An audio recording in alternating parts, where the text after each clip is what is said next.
তোরা দয়া করে আমার বোনকে ছেড়ে দে। তোদের দুটো পায়ে পড়ি, আমার বোনকে কিছু করিস না। তোদের আল্লাহর দোহাই লাগে, দয়া কর একটু। আরমানের কথা কেউ শোনে না। কয়েকটা ছেলে এগিয়ে আসে তার বোন আরিনার কাছে। আরিনার গা থেকে সবগুলো জামা খুলে নেয়, মুখটা চেপে ধরে তাকে। তারপর নিজের ভাই আরমানের সামনে তাকে ধর্ষণ করা হয়। আরমানকে মেরে ডাস্টবিনের ভিতরে ফেলে চলে যায় ওরা। ঢাকা শহর আজ যেন নীরব হয়ে আছে। আজ থেকে 5 বছর আগে এই শহরের বুকে এক ভয়ঙ্কর ঘটনা ঘটে। আরমানের বাবা ছিল একজন সৎ এবং নির্ভীক police officer, inspector Hafizul Rahman. তিনি শহরের অন্ধকার জগতের ক্ষমতাধরদের সামনে মাথা নত করেনি। পরিণতিতে তাকে নির্মমভাবে খুন করা হয়। শুধু তাই নয়, আরমানের ছোট বোন আরিনাকে সেই ক্ষমতাধরদের লোক দিয়ে ধর্ষণ করিয়ে মানসিক ভারসাম্যহীন করে দেয়া হয়। কোনো ন্যায় বিচার মেলেনি, কারণ হত্যাকারীকে ছিল আইনের ঊর্ধ্বে থাকা প্রভাবশালী চক্র। আর তার মা, বাবা আর বোনের ছবি বুকে জড়িয়ে কাছে চিৎকার করে বলছে, কাউকে ছাড়বো না আমি। সব কটাকে কুকুরের মতো করে মারবো, সবার জিভ আমি কেটে ফেলবো। আমার জীবন নষ্ট করেছিস, তোদের কাউকে বাঁচতে দেব না।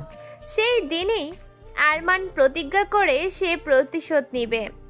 এই শহরের আইন এবং প্রশাসন যখন তাকে রক্ষা করতে পারেনি, তখন সে নিজেই হবে এই শহরের সবচেয়ে বড় আইন। আরমান দেশ ছেড়ে চলে যায় ইন্ডিয়াতে। 5 বছর পর সে ফিরে এসেছে। এখন সে আর সেই নিরীহ ছেলেটি নেই। সে এখন আরমান চৌধুরী, আন্তর্জাতিক স্তরের এক ডার্ক টাইকুন। তার হাতের মুঠোয় এখন অস্ত্র, অর্থ এবং ক্ষমতা ঘুরে বেড়ায়। তার বাবার মৃত্যুর জন্য দায়ী সেই চক্রের মূল নেতা হলো ক্ষমতাধর শামসুল হক, যে এখন শহরের সবচেয়ে বড় শিল্পপতি এবং চোরাচালান চক্রের প্রধান হয়েছে। আরমানের লক্ষ্যের তালিকায় শামস রয়েছে 1 নম্বরে। আজ গভীর রাতে আরমান ঢাকা বিমানবন্দরে অবতরণ করে। আনুষ্ঠানিকতা শেষে সরাসরি চলে আসে তেজগাঁওয়ের একটি বিলাসবহুল সিক্রেট সেফ হাউসে। তার লোকজনের ভিড় সেখানে জমা হয়েছে। সবার চোখে মুখে আরমানকে দেখে খুশির ঝিলিক। আরমান তার পছন্দের চেয়ারে এসে বসলো। একটা সিগারেট জ্বালাতেই তার লোক এসে বলে, বস, এই সপ্তাহের মধ্যে শামসের সব রুট বন্ধ করতে হবে। শামসের রুট বন্ধ করা আমার লক্ষ্য নয় ফরহাদ, আমার লক্ষ্য হলো শামস। তাকে এমনভাবে শেষ করতে হবে যাতে তার অস্তিত্ব এই শহর থেকে মুছে যায়। আমার বাবা এবং বোনের প্রতি যে অন্যায় হয়েছে তার মূল্য তাকে দিতেই হবে। আরমানের চোখে প্রতিশোধের আগুন জ্বলছে। এই প্রতিশোধের জন্য সে মাফিয়া ডন হয়েছে। চোখের সামনে নগ্ন বোনের দেহ, মাথা কাটা বাবার লাশ, ওড়না প্যাঁচানো মায়ের শরীর যেন তাকে আরো হিংস্র করে তুলেছে। রাত 8টা বাজে। ঢাকার একটি বিলাসবহুল অ্যাপার্টমেন্টের বিশাল টিভি স্ক্রিনে ব্রেকিং নিউজ ভেসে ওঠে। খবর পাঠিকা গম্ভীর কণ্ঠে জানাচ্ছে, আজ আবারও ঢাকা বিশ্ববিদ্যালয় থেকে 2টি লাশ উদ্ধার করে পুলিশ। লাশ দুটিকে ময়নাতদন্তের জন্য পাঠানো হচ্ছে। কে বা কারা এই হত্যাকাণ্ড চালাচ্ছে তা এখনো জানা যায়নি। গত 1 মাসে এই নিয়ে মোট 5টি লাশ পাওয়া গেছে ঢাকা বিশ্ববিদ্যালয়ের মাঠ থেকে। কে বা কারা এই হত্যাকাণ্ড চালাচ্ছে তা নিয়ে তদন্ত করবে সিআইডি অফিসারেরা। এই ছিল রাত 8টার খবর। সাথে থাকার জন্য ধন্যবাদ। খবরটি দেখে টিভিটা বন্ধ করে হাসতে শুরু করে। মাফিয়ার জগতের আতঙ্কের নাম লর্ড কিং। এই লর্ড কিংকে তার পরিচয় কেউ জানে না। সে যেন এক ভয়ানক কালো ছায়া। সে হাসতে হাসতে বলে, মরবে, আরও অনেক মরবে, কেউ কিচ্ছুটি করতে পারবে না। সকালে অয়ন রিক্সা স্ট্যান্ডে এসে দাঁড়ায়। পরনে সাধারণ টি শার্ট এবং জিন্স, চেহারায় শান্ত ভাব, কিন্তু চোখের দৃষ্টি তীক্ষ্ণ হয়ে আছে। একজন রিক্সা চালক আপন মনে গলা ছেড়ে গান গাচ্ছে। অয়ন এসে রিক্সা চালককে ডাকে, মামা যাবেন? কই যাইবেন মামা? ঢাকা বিশ্ববিদ্যালয়ে যাবেন? হ্যাঁ যামু, কিন্তু ভাড়া কইলাম 10 টাকা বাড়াইয়া দেওয়া লাগবো। আচ্ছা চলেন তাহলে। অয়ন রিক্সায় করে বিশ্ববিদ্যালয়ের দিকে যাচ্ছে। দুজনই নীরব। কিছু দূর যাওয়ার পর অয়ন বলে, মামা আপনার গানের গলা দেখি খুব ভালো। কোথা থেকে শিখলেন? আমাগো আর শেখা, সকালেই গাড়ি লইয়া বাহির হইছি, এখন পর্যন্ত একটাও ভাড়া মারি নাই। আপনি প্রথম। কেন? সকলেই তো এমন আতঙ্কে আছে, কখন কার উপরে হামলা হয় এইটাই তো কেউ কইতে পারে না, তাই কেউ ঘর থেকে বাহির হইতে চাই না। ও আচ্ছা। আচ্ছা মামা, আপনি এখানে কেন যাইতাছেন? আমি ওইখানে নতুন স্টুডেন্ট, আর আজকেই যাচ্ছি। ও ভালা, আপনি কইলাম সাবধানে থাইকেন, দিনকাল কইলাম ভালো না। ওকে মামা। অয়ন ভার্সিটিতে এসে ভাড়া মিটিয়ে দিল, চারপাশে ভালো করে তাকায় এবং এরপর ভেতরে যেতে থাকে। ভেতরে যেতে সে এক মেয়ের সাথে ধাক্কা খায়। মেয়েটি পড়ে যায়, সাথে অয়ন উঠে মেয়েটির দিকে হাত বাড়ায়। এই যে মিস, উঠুন। মেয়েটি উঠেই এক দৃষ্টিতে অয়নের দিকে তাকিয়ে থাকে। এরপর অয়নের গালে ঠাস করে চড় মেরে বলে, এই ছোট লোকের বাচ্চা, তো সাহস কি করে হয় আমাকে ধাক্কা মারার? অয়ন এক দৃষ্টিতে মেয়েটির দিকে তাকিয়ে থাকে। মেয়েটি আবারও বলে, কি হলো? এই দিকে এইভাবে তাকিয়ে আছিস কেন? কখনো কি মেয়ে মানুষ দেখিস নেই? দেখেছি, কিন্তু তোমার মতন এত সুন্দরী দেখিনি। অয়ন মুখ চেপে ধরে। মেয়েটি রাগী দৃষ্টি নিয়ে অয়নের দিকে তাকায় এবং বলে, কি? কই কিছু না তো। এই, তোর নাম কি? আর তোকে তো মনে হয় আগে কখনো এই ভার্সিটির আশেপাশেও দেখি নাই। আপনি কি সারাক্ষণ এর দিকে ওর দিকে তাকিয়ে থাকেন নাকি? কি? আমি তাকিয়ে থাকবো কোন দুঃখে? তখনই আরেকটি মেয়ে এসে বলে, চল। এর নাবিলা জান্নাত হিয়া, বাবা মায়ের আদরের একমাত্র মেয়ে, যেমন রূপ তেমন অহংকার। এরপর হিয়া ক্লাসের দিকে চলে যায়, আর অয়ন একটু হেড ডিনের সাথে দেখা করার জন্য অফিস রুমে যায়। তখনই রাকিব এসে অয়নকে বলে, স্যার কেমন আছেন? ভালো। আর এই দিকের কি খবর কিছু জানতে পারলে? আর সবার সামনে স্যার ডাকার দরকার নেই। তবে জানতে পারিনি স্যার। আর আমাদের দলের এক একজন এক এক ক্লাসে আছে, তাই খুবই তাড়াতাড়ি কিছু ক্লু পেয়ে যাব ইনশাল্লাহ। আচ্ছা, এখন ক্লাসে যাও। আর শোনো, আমার নামটা যেন গোপন থাকে। Okay sir. আপনাকে ক্লিন সেভে চেনাই যাচ্ছে না, শামসুল আর তাদের লোকদের খুঁজে বের করব। অয়নের কিছু বলে না। সে জোরে একটা শ্বাস নেয়। প্রতিশোধের জন্য যে আর কত কি করতে হবে। আরমান থেকে অয়ন হয়েছে, নাম চেহারার পরিচয় সব পাল্টে সে এসেছে এখানে। ক্লাস শুরুর ঘন্টা বাজার পর অয়ন ক্লাসে যায়। অয়নকে দেখে হিয়া যেন আকাশ থেকে পড়েছে। অয়ন গিয়ে নিজের মতো করে বসলো। কিছু সময় স্যার এসে ক্লাস নিতে শুরু করে। হিয়ার পেছনে একটা ছেলে বসেছে। সে হিয়ার কোমরে হাত দেয়। হিয়া চিৎকার করে বলে, স্যার, নয়ন আমার গায়ে বাজেভাবে হাত দেয়। কি? নয়ন, এসব কি? সব মিথ্যা কথা স্যার, ও সব সময় সবার সাথে ঝামেলা করে। স্যার, মেয়েটা সত্য বলছে। অয়নের কথা শুনে নয়নদের স্যার মার দেয়। তারপর ক্লাস থেকে বের করে দেয় তাকে। হিয়া অবাক হয়ে তাকিয়ে থাকে অয়নের দিকে। ছেলেটা এভাবে হেল্প করবে ভাবেনি। এরপর একে একে সব কটি ক্লাস শেষ করে অয়ন বাইরে আসে। ঠিক তখনই পেছন থেকে মেয়েলি কণ্ঠে কেউ যেন ডাক দেয়। পিছনে ঘুরে তাকিয়ে অয়ন দেখে হিয়া দাঁড়িয়ে আছে। এই যে মিস্টার, শুনছেন? জি, কিছু বলবেন? সরি, সাথে ধন্যবাদ আপনাকে। কিসের জন্য ধন্যবাদ? আপনি আমাকে হেল্প করেছেন। ওটা ছিল শুধু আমার কর্তব্য। আপনার বদলে অন্য কোনো মেয়ে থাকলেও আমি তাকেও সাহায্য করতাম। ও আচ্ছা, আপনার নামটা বলবেন? অয়ন আহমেদ। Okay bye. এরপর অয়ন আর তার বাইক নিয়ে কলেজ থেকে বাসার দিকে ফিরে। হঠাৎ সে দেখে রাস্তায় কয়েকজন ছেলে মিলে একটি ছেলেকে মারছে। অয়ন তাদের কাছে এসে বাইক থামায় এবং বলতে শুরু করে, ভাই, আপনারা ছেলেটাকে মারছেন কেন? সেই কৈফিয়ত কি তোকে দিতে হবে? জি, দিতে হবে। ভালো ভালো বলছি, যেখানে যাচ্ছিস সেখানে যা, নয়তো এর সাথে সাথে তোকেও হাসপাতালে পাঠাবো। অয়ন এরপর তার বাসার দিকে রওনা দেয়। কিছু দূর গিয়ে বাইকটা থামিয়ে একটি আননোন নাম্বারে ফোন দেয়। রিং হচ্ছে। রিসিভ করতেই ওদিক থেকে ভেসে আসে, আসসালামু আলাইকুম ভাই। সিয়াম, কলেজের রাস্তার মোড়ে একটা ছেলেকে কয়েকজন মিলে মারছে। তুমি ওই ছেলেদের মেরে হাসপাতালে পাঠাও, আর মার খাওয়া ছেলেটাকে তার বাসায় পৌঁছে দিয়ে আসবে। ওকে ভাই। অয়ন ফোনটা রেখে বাইক নিয়ে বাড়িতে আসে। ফ্রেশ হয়ে ড্রেস চেঞ্জ করে বাইরে এসে দেখে তার আম্মু ও নীলা বসে আছে। এরা অয়নের পালিত মা বোন, মানে আরমানের মা বোন, আরমানের বাবার বন্ধুর পরিবারেরা। আরমানের পরিবারকে খুনিরা খুন করে চলে যায়, আরমানকেও মেরে চলে যায়। এরপর এই পরিবারের সবাই আরমানকে নিয়ে ইন্ডিয়াতে চলে আসে। প্রায় 5-7 বছর পর ওরা ফিরেছে এখানে। আরমানের অয়ন নামটা এই পরিবারের মানুষেরাই দিয়েছে, তাই এখানে থাকা সবাই অয়নের কাছে আপনজন। অয়নকে দেখে তার আম্মু বলে, অয়ন, নতুন ভার্সিটির ক্লাস কেমন হলো? ওকে, দিচ্ছি। এরপর খাওয়া দাওয়া শেষ করে অয়ন তার রুমে গিয়ে একটু ঘুম দেয়। হঠাৎ ফোনের রিংয়ের শব্দে তার ঘুম ভাঙে। ফোনটা রিসিভ করতেই ওদিক থেকে, আসসালামু আলাইকুম ভাই। ভাই, দেশে কয়েকজন উপর লেভেলের লোক অবৈধভাবে অস্ত্র পাচার সহ নারী ও শিশু পাচার করে। সবার বস মাহিন, মনে আছে ভাই? আপনি বলেছিলেন মাহিন আপনার বোনের বুকে। ওকে ভাই। এরপর অয়ন ফোনটা কেটে দিয়ে বিছানা থেকে উঠে ফ্রেশ হয়ে একটু বাইরে আসে। ঠিক তখনই পেছন থেকে নীলা ডাক দেয়, এই তো একটু বাইরে যাব। ভাইয়া, এখানে এসে তো কোথাও ঘুরতে বের হয়নি, চলো না কালকে কোথাও থেকে ঘুরে আসি।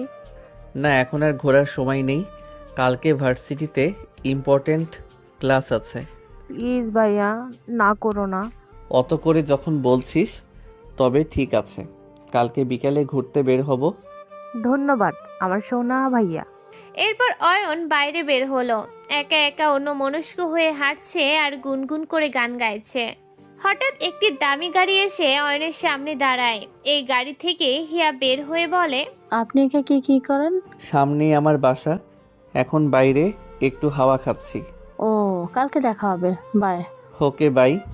এরপর হিয়া চলে যায়। অয়নও বাইরে একটু ঘোরাঘুরি করে বাসায় গিয়ে বই নিয়ে পড়তে বসে। রাত 9টায় নীলা এসে খাবার খাওয়ার জন্য ডেকে যায়। অয়নও বই রেখে রুম থেকে বের হয়ে খাবার টেবিলে গিয়ে বসে। দেখে আব্বু, আম্মু ও নীলাও বসে আছে। আম্মু উঠে খাবার বেড়ে দিল। অয়ন, বড় তো হয়েছ, এবার নিশ্চয়ই পরিবারের সাথে থাকবে। প্রায় 10 বছর আগের সব ভুলে তুমি যে আবার স্বাভাবিক আছো, এটাই অনেক। পরিবারের সাথে থাকো নিশ্চয়ই। এবার বেড়াতে আসোনি, বারবার আসো আবার চলে যাও শহর থেকে। বুঝি না কি কি যে করো তুমি। চিন্তা নাই বাবা, আমি থাকবো এখন থেকে। তোমাদেরকে মা বাবা ডেকেছি, তোমাদের কথা কি ফেলতে পারি? বিজনেস সামলাবে, অনার্সটা কমপ্লিট করছো এখানে, কেন বুঝি না। দেশের বাইরে তো ভালো সুবিধা ছিল। পরে বলবো। অয়ন খাবার খেয়ে রুমে এসে কিছুক্ষণ পড়াশোনা করে মাঝরাতে বের হয়। শেষ রাতে ফিরে এসে ঘুমিয়ে পড়ে সে। সকালে নীলার ডাকে তার ঘুম ভাঙে। ঘুম থেকে উঠে ফ্রেশ হয়ে বের হতেই দেখে আব্বু, আম্মু ও নীলা সবাই টিভি দেখছে। অয়ন ওখানে গিয়ে বলে ওঠে, কি ব্যাপার, আজ সবার মনোযোগ টিভির দিকে যে? ভাইয়া, টিভিতে যে নিউজ দিয়েছে সেটা দেখ। তারপর অয়ন টিভির নিউজটি দেখে। কাল রাতে কারা যেন বাংলাদেশের সবচেয়ে বড় 4 জন টপ বিজনেসম্যানদেরকে বিশ্রীভাবে মেরে দিয়েছে। সাথে তাদের নেতা মাহিনও আছে। অয়ন আম্মুকে বলে, আম্মু, আমি একটু বাইরে থেকে ঘুরে আসছি। ঠিক আছে, তবে ভালোভাবে চলাফেরা করিস। আজকাল যে দেশে কি হচ্ছে। ওকে। এরপর অয়ন বাসার বাইরে আসে। চারদিকে কেমন যেন কোলাহল হচ্ছে। রাস্তায়, মাঠে, ঘাটে যেখানেই যাচ্ছে সেখানেই আলোচনা হচ্ছে কে 4 জন টপ বিজনেসম্যানকে মেরে ফেলতে পারে। অয়ন হাঁটতে হাঁটতে একটি চায়ের দোকানে গিয়ে বসে। ওখানে আরো কয়েকজন লোকও আছে। অয়ন দোকানদারের কাছে থেকে 1 কাপ চা নিয়ে যেই চায়ের কাপে মুখ দিবে অমনি টিভিতে নিউজ আসছে 4 জন টপ বিজনেসম্যানকে খুন করেছে গ্যাংস্টার আরমান। এই নিউজটা শোনার সাথে সাথে অয়ন লক্ষ্য করেন তার আশেপাশে লোকদের সবার মুখে একটা ভয়ের ছাপ। এরপর অয়ন চা খেয়ে বিল দিয়ে বাসায় যায়। বাসায় গিয়ে খাওয়া দাওয়া শেষ করে রুমে ঢুকে সে একটি কম দামি প্যান্ট ও একটি লাল গেঞ্জি পরে ক্লাসের বই খাতাগুলো ব্যাগে ভরে বাইক নিয়ে কলেজের উদ্দেশ্যে রওনা হয়। প্রায় 10 মিনিটের মধ্যে কলেজে পৌঁছে বাইক পার্ক করে অয়ন তার ক্লাসরুমের দিকে যাচ্ছে। হঠাৎ পিছন থেকে কে যেন ডাক দেয়।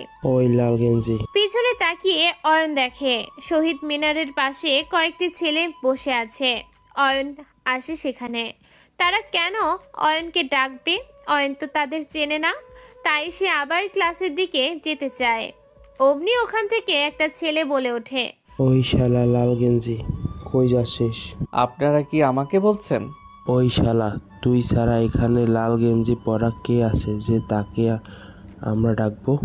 ও কিছু বলবেন? এদিকে আয়। অয়ন ধীরে ধীরে ওই ছেলেগুলোর কাছে যায়। ভাই কিছু বলবেন? তোর নাম কি রে? এখানে তো নতুন মনে হচ্ছে। কালকে শুনলাম ছোট ভাই নয়নের সাথে ঝামেলা করছিস। জি, সে বেয়াদবি করেছিল। ও, আমাদের চিনিস? আমরা কারা? না ভাই, আপনাদের তো আগে কখনো দেখিনি। শোন, আমরা হচ্ছি গ্যাংস্টার, আরমানের মাফিয়া গ্যাংয়ের লোক। আমরা বাইয়ের আন্ডারে কাজ করি। এখানে সবাই আমাদের ভয় পায়। আমরা যা বলবো আজ থেকে তা করবি, না হলে তোকে উপরে ফাটিয়ে দেব। জি ভাই। যা, দোকান থেকে আমাদের জন্য 5টা সিগারেট নিয়ে আয় তো। আমার কাছে তো কোনো টাকা নেই। জানি তোর মতো ফকিরের কাছে টাকা না থাকারই কথা। এই নে টাকা, আমাদের জন্য বেনসন সিগারেট নিয়ে আসবি। জি ভাই। এই বলে টাকা দিয়ে অয়ন দোকানের দিকে চলে।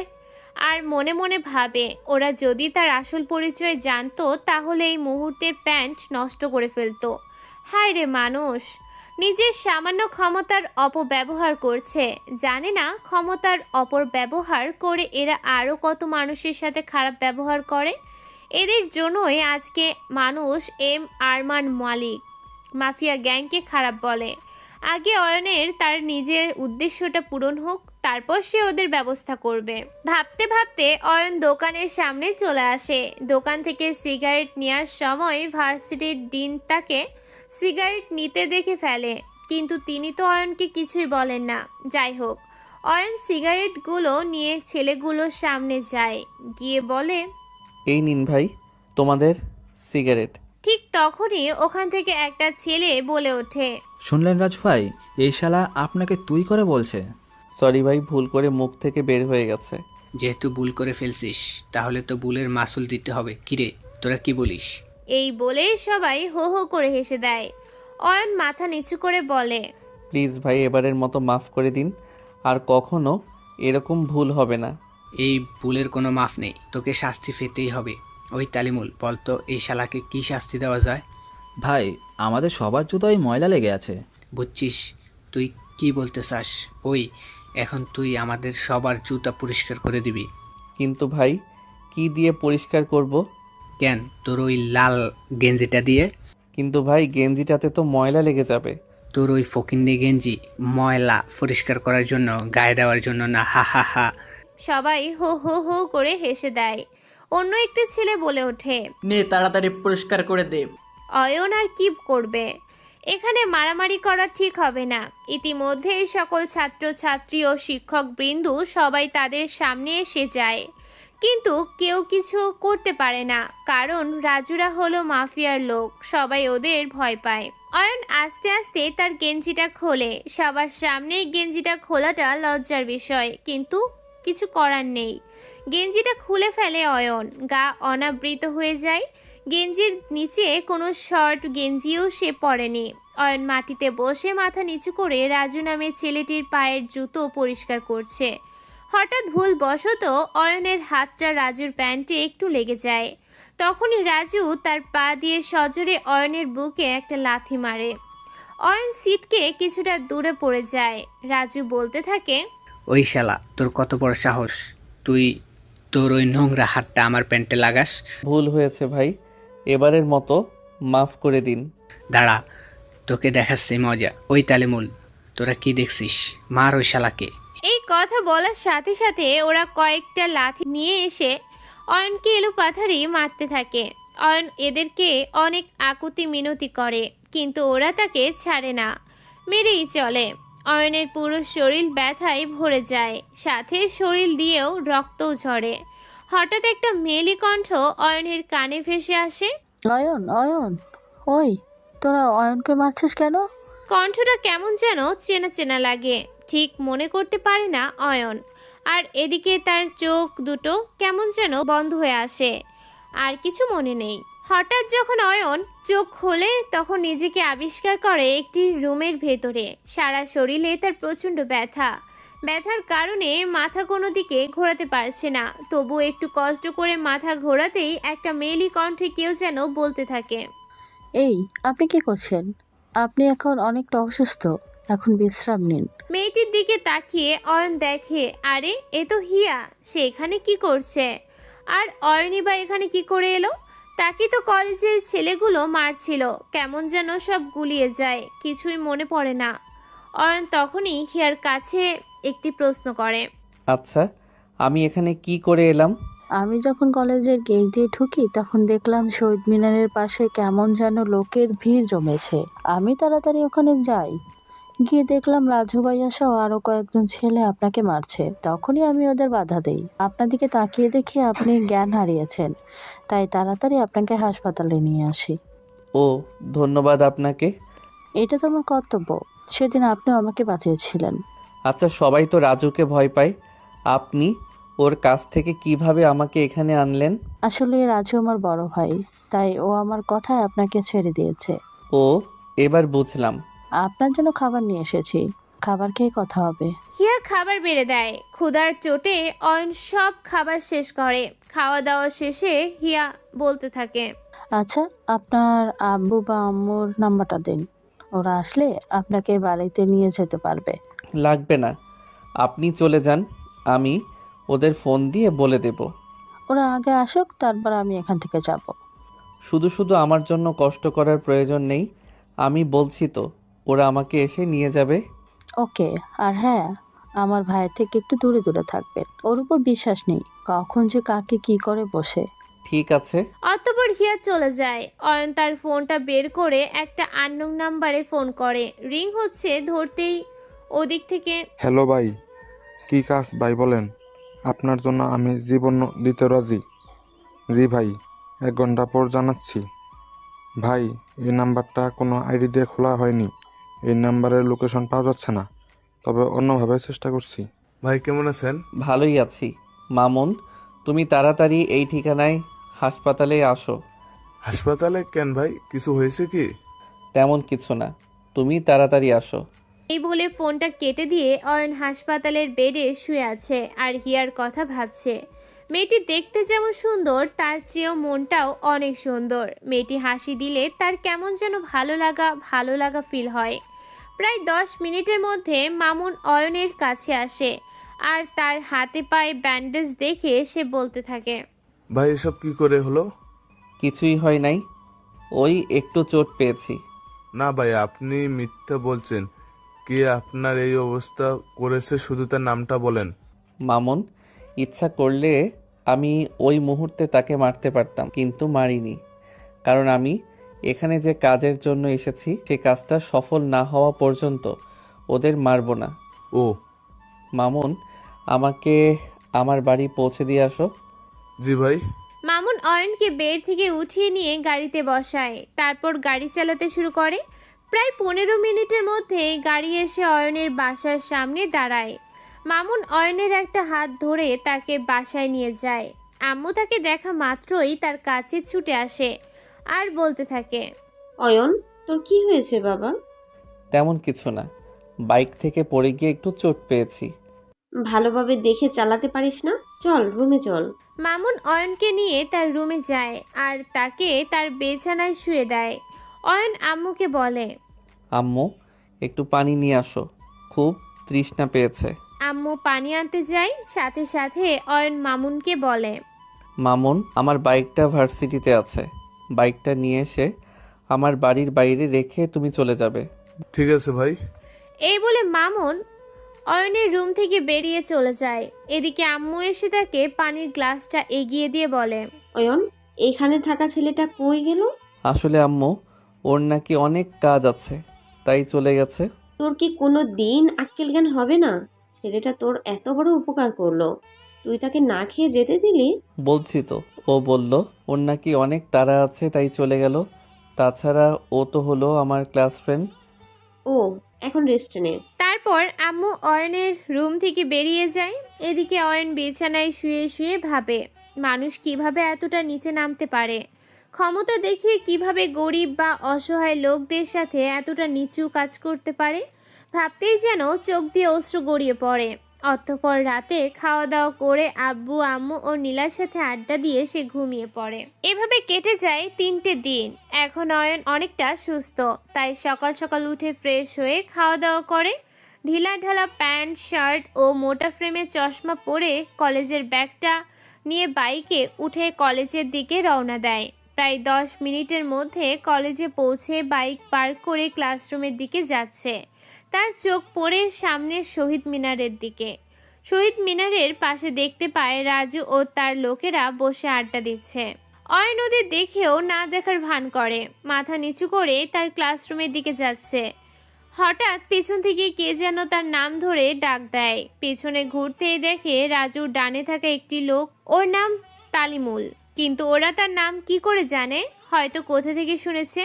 ওই শালা খ্যাত নয়। জি ভাই, আমাকে বলছেন? তুই ছাড়া কি এখানে আর কেউ আছে? এইদিকে আয়।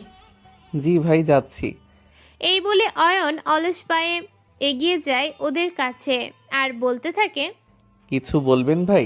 আমি ওই মেয়েটাকে ভালোবাসি, কিন্তু ওকে বলতে পারছি না। এটা একটা লাভ লেটার। ওই মেয়েটাকে গিয়ে দিয়ে আসবি, বুঝেছিস? না ভাই, আমি দিতে পারবো না। আপনার জিনিস আপনি দিয়ে আসেন। আপনি দিলে হয়তো মেয়েটা বেশি খুশি হবে। ওই, তুই কি বললি? দিতে পারবি না? তুই দিবি না, তোর বাবা দেবে। এই কথা বলা মাত্রই ঠাস ঠাস করে কয়েকটা থাপ্পড়ের শব্দ শোনা যায়। থাপ্পড়টা কাকে মারে? অয়নকে নয়, তালিমুলকে মারে। কে মেরেছে? কার এত বড় সাহস যে তালিমুলের গায়ে হাত দেবে? সে আর কেউ নয়, সে হলো হিয়া। তখন হিয়া বলতে শুরু করে, ওই, তোরা কি চাস বলতো? তোরা নিজেও পড়াশোনা করতে পারবি না, আর অন্যকেও কি পড়াশোনা করতে দিবে না? তখনই রাজু মানে হিয়ার ভাই বলে ওঠে, হিয়া, তুই এখানে কেন? তুই ক্লাসে যা। যাব, তবে একা যাব না, অয়নকে সাথে নিয়ে যাব। ওই খ্যাতটার সাথে তোর কি সম্পর্ক যে ওকে কিছু করলে তোর চলে? মানুষের সাহায্য করতে কোনো সম্পর্কের প্রয়োজন হয় না। আর হ্যাঁ, কোনোদিন যদি অয়নের দিকে তাকাস তো ওদের যে কি করব সেটা আমি নিজেই জানি না। এই কথা বলে হিয়া অয়নের বাম হাতটা শক্ত করে ধরে ক্লাসের দিকে নিয়ে যেতে থাকে। অয়ন বোকার মতো হিয়ার মুখের দিকে তাকিয়ে হাঁটতে থাকে। ক্লাসে এসে হিয়া অয়নের হাতটা ছেড়ে দিয়ে বলতে শুরু করে, তুমি এই পোশাকে কলেজে এসেছো কেন? তোমার অন্য কোনো পোশাক নেই? অয়ন আবারও অবাক হয়ে হিয়ার মুখের দিকে তাকিয়ে থাকে, কারণ হিয়ার অদ্ভুত অদ্ভুত কথা ও কাজকর্মগুলো তাকেই ভাবায়। এখন আপনি থেকে তুমি বলছে। অয়ন তার ভাবনাধারায় ইতি ঘটিয়ে হিয়া আবারও বলতে থাকে, এত কি ভাবছো অয়ন? তোমাকে কিছু প্রশ্ন করেছি। না, কিছু না। আসলে আমার ভালো ভালো পোশাক আছে, তবু এই পোশাক পরতে আমার অনেক ভালো লাগে, কারণ এই পোশাক পরলে আমি গরিব দরিদ্র মানুষের অনুভূতিগুলো নিজের মাঝে খুঁজে পাই। আর কোনোদিন এই পোশাক পরে কলেজে আসবে না। অয়ন হিয়ার কথায় মাথা নাড়ে। এরপর তারা নিজের নিজের সিটে গিয়ে বসে। স্যার ক্লাসে এসে অয়নের দিকে তাকিয়ে ক্লাস করাতে থাকে। একে একে সবগুলো ক্লাস শেষ করে অয়ন হিয়ার কাছ থেকে বিদায় নিয়ে বাইকে বের হয়। তার বাইকের দিকে যাচ্ছে, হঠাৎ তালিমুল তার সামনে এসে বলতে শুরু করে, তোর জন্য আজকে রাজু ভাইয়ের বোন আমাকে থাপ্পড় মেরেছে, তোকে আমি দেখে নিব। সেই দিন তো শুধু তোকে লাঠি দিয়ে একটু মেরেছিলাম, কিন্তু এরপর যে কি করব সেটা একমাত্র ওপরওয়ালাই জানে। এই বলে তালিমুল চলে যেতে থাকে। আর এদিকে অয়ন একটা রহস্যময় মুচকি হাসি দেয়। এই রহস্যময় হাসির মানে যে কেউ জানে না। অতঃপর অয়ন বাইকের কাছে যায়, বাইকে চড়ে বাসার দিকে রওনা হয়। প্রায় 10 মিনিটের মধ্যে বাসায় পৌঁছে খাওয়া দাওয়া করে সে একটা ঘুম দেয়। হঠাৎ কারো চিৎকারে অয়নের ঘুম ভাঙে। তাকিয়ে দেখে নীলা। ওই, ভ্যা ভ্যা করে চিল্লাচ্ছিস কেন? তোমাকে কতক্ষণ ধরে ডাকছি, তুমি তো নাক ডেকে শুধু ঘুমাও। কেন, কি হয়েছে? ডাকছিস কেন? আম্মু তোমাকে বাজারে যেতে বললো, বাজার করে নিয়ে আসতে। আম্মুকে বল আব্বুকে ফোন করে বলতে যেন বাজার করে নিয়ে আসে। আব্বুর ফিরতে দেরি হবে, তাই তো তোমাকে যেতে বললো। ধুর, ভালো লাগে না। এই বলে অয়ন বিছানা থেকে উঠে ফ্রেশ হয়ে পোশাক পরিবর্তন করে। আম্মুর থেকে কিছু টাকা ও বাজারের ব্যাগটা নিয়ে হেঁটে বাজারের দিকে রওনা দেয়, কারণ তাদের বাসা থেকে বাজার যেতে মাত্র কয়েক মিনিট লাগে। ফোনে গান শুনতে শুনতে সে জোরে জোরে পা চালিয়ে বাজার যেতে থাকে। বাজারে গিয়ে বাজার করে। ব্যাগ ভর্তি হয়ে গেছে। ব্যাগটা অনেক ভারী হয়েছে। ব্যাগটা হাতে নিয়ে পা চালাতে থাকে। হঠাৎ অয়নের কেমন যেন মনে হয় কেউ হয়তো তাকে পিছন থেকে অনুসরণ করছে। পেছনে তাকিয়ে দেখে কেউ নেই।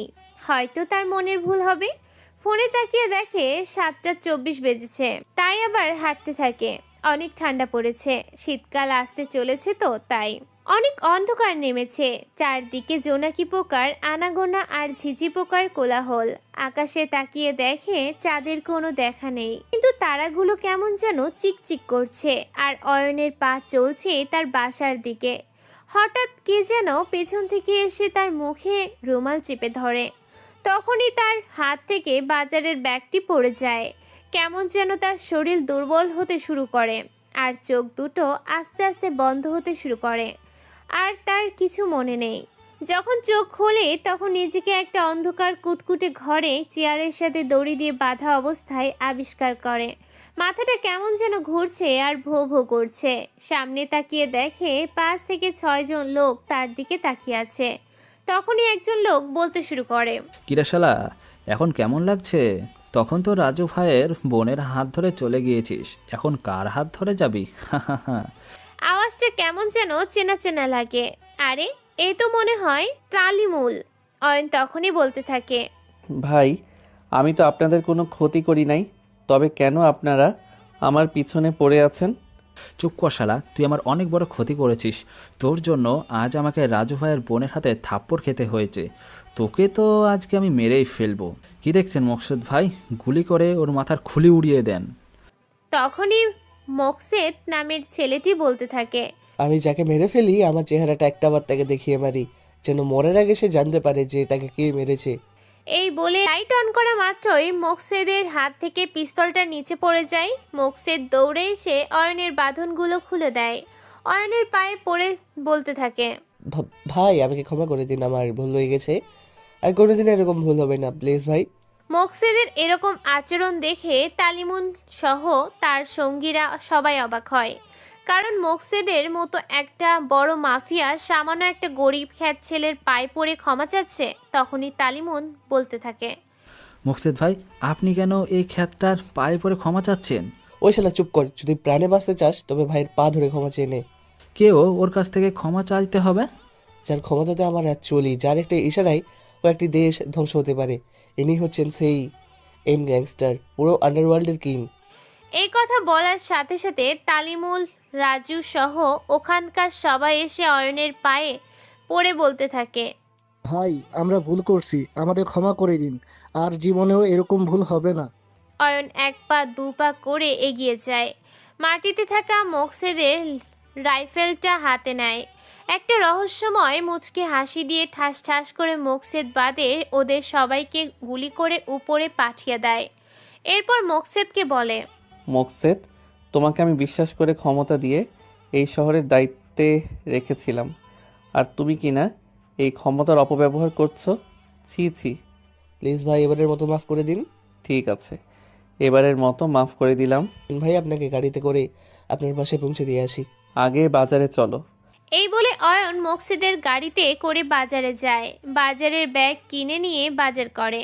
তার বাসার সামনে গিয়ে গাড়ি থেকে নেমে মকসেদকে বলে, ওই লাশগুলোর বুকের উপরে আমার টাইটেল লিখে দিয়ে ভার্সিটির মাঠে ফেলে দিয়ে আসবে। জি ভাই, কোনো কিছু দরকার হলে আমাকে ডাকবেন। ওকে। এই বলে বাজারে ব্যাগটা নিয়ে বাসার ভেতরে ঢোকা মাত্রই আম্মু বলতে থাকে, তোর বাজার করতে কতক্ষণ লাগে আর তুই ফোন ধরছিস না কেন? আসলে বাজারে আমার এক ক্লাস ফ্রেন্ডের সাথে দেখা হয়, তাই ওর সাথে একটু আড্ডা দিচ্ছিলাম, আর ফোনটা সাইলেন্ট করা ছিল। ও। সকাল 7টায় অয়নের ঘুম ভাঙে। ঘুম থেকে উঠে ফ্রেশ হয়ে তার রুম থেকে বেরিয়ে দেখে আব্বু, আম্মু ও নীলা বসে টিভি দেখছে। অয়ন ওদের কাছে গিয়ে বলতে থাকে, আজকেও সবাই টিভি দেখছো? ভাইয়া, তোমার ভার্সিটির 4 জন লোক খুন হয়েছে। জানিস কে খুন করেছে? কে খুন করেছে? আন্ডারওয়ার্ল্ডের কিং এম গ্যাংস্টার। ও। অয়ন, সাবধানে চলাফেরা করিস বাবা। তোর মা, বাবা, বোন আর আমার নিজের ছেলে ছিল, মানে তোর ভাইয়ের মতো তোকেও আমরা হারাতে চাই না। ঠিক আছে আম্মু। এই বলে অয়ন একটু বাইরে বের হয়, কিন্তু বাইরে বেশ কোলাহল হচ্ছে। সবাই বলাবলি করছে এম গ্যাংস্টার কেন কয়েকজন টপ বিজনেসম্যানদের মারার পর এই 4 জন লোককে মারলো। আসলে সে কি চায়, আর এই গ্যাংস্টার কে? অপরদিকে হিয়া নিজের ভাইয়ের লাশ দেখে কান্নায় ভেঙে পড়ে। হিয়া নিজের ভাইয়ের লাশ নিজের চোখে দেখবে সে কল্পনাতেও ভেবে দেখেনি। রাজু খারাপ হলেও সে হিয়ার আপন ভাই, তার প্রতি কিছু মায়া মমতা ও টান থাকবেই। হিয়া কান্না করতে করতে তার ভাইয়ের লাশ ছুঁয়ে একটি বিশাল শপথ করে, সে তার ভাইকে মেরেছে, তাকে সে নিজেই হাতেই মারবে।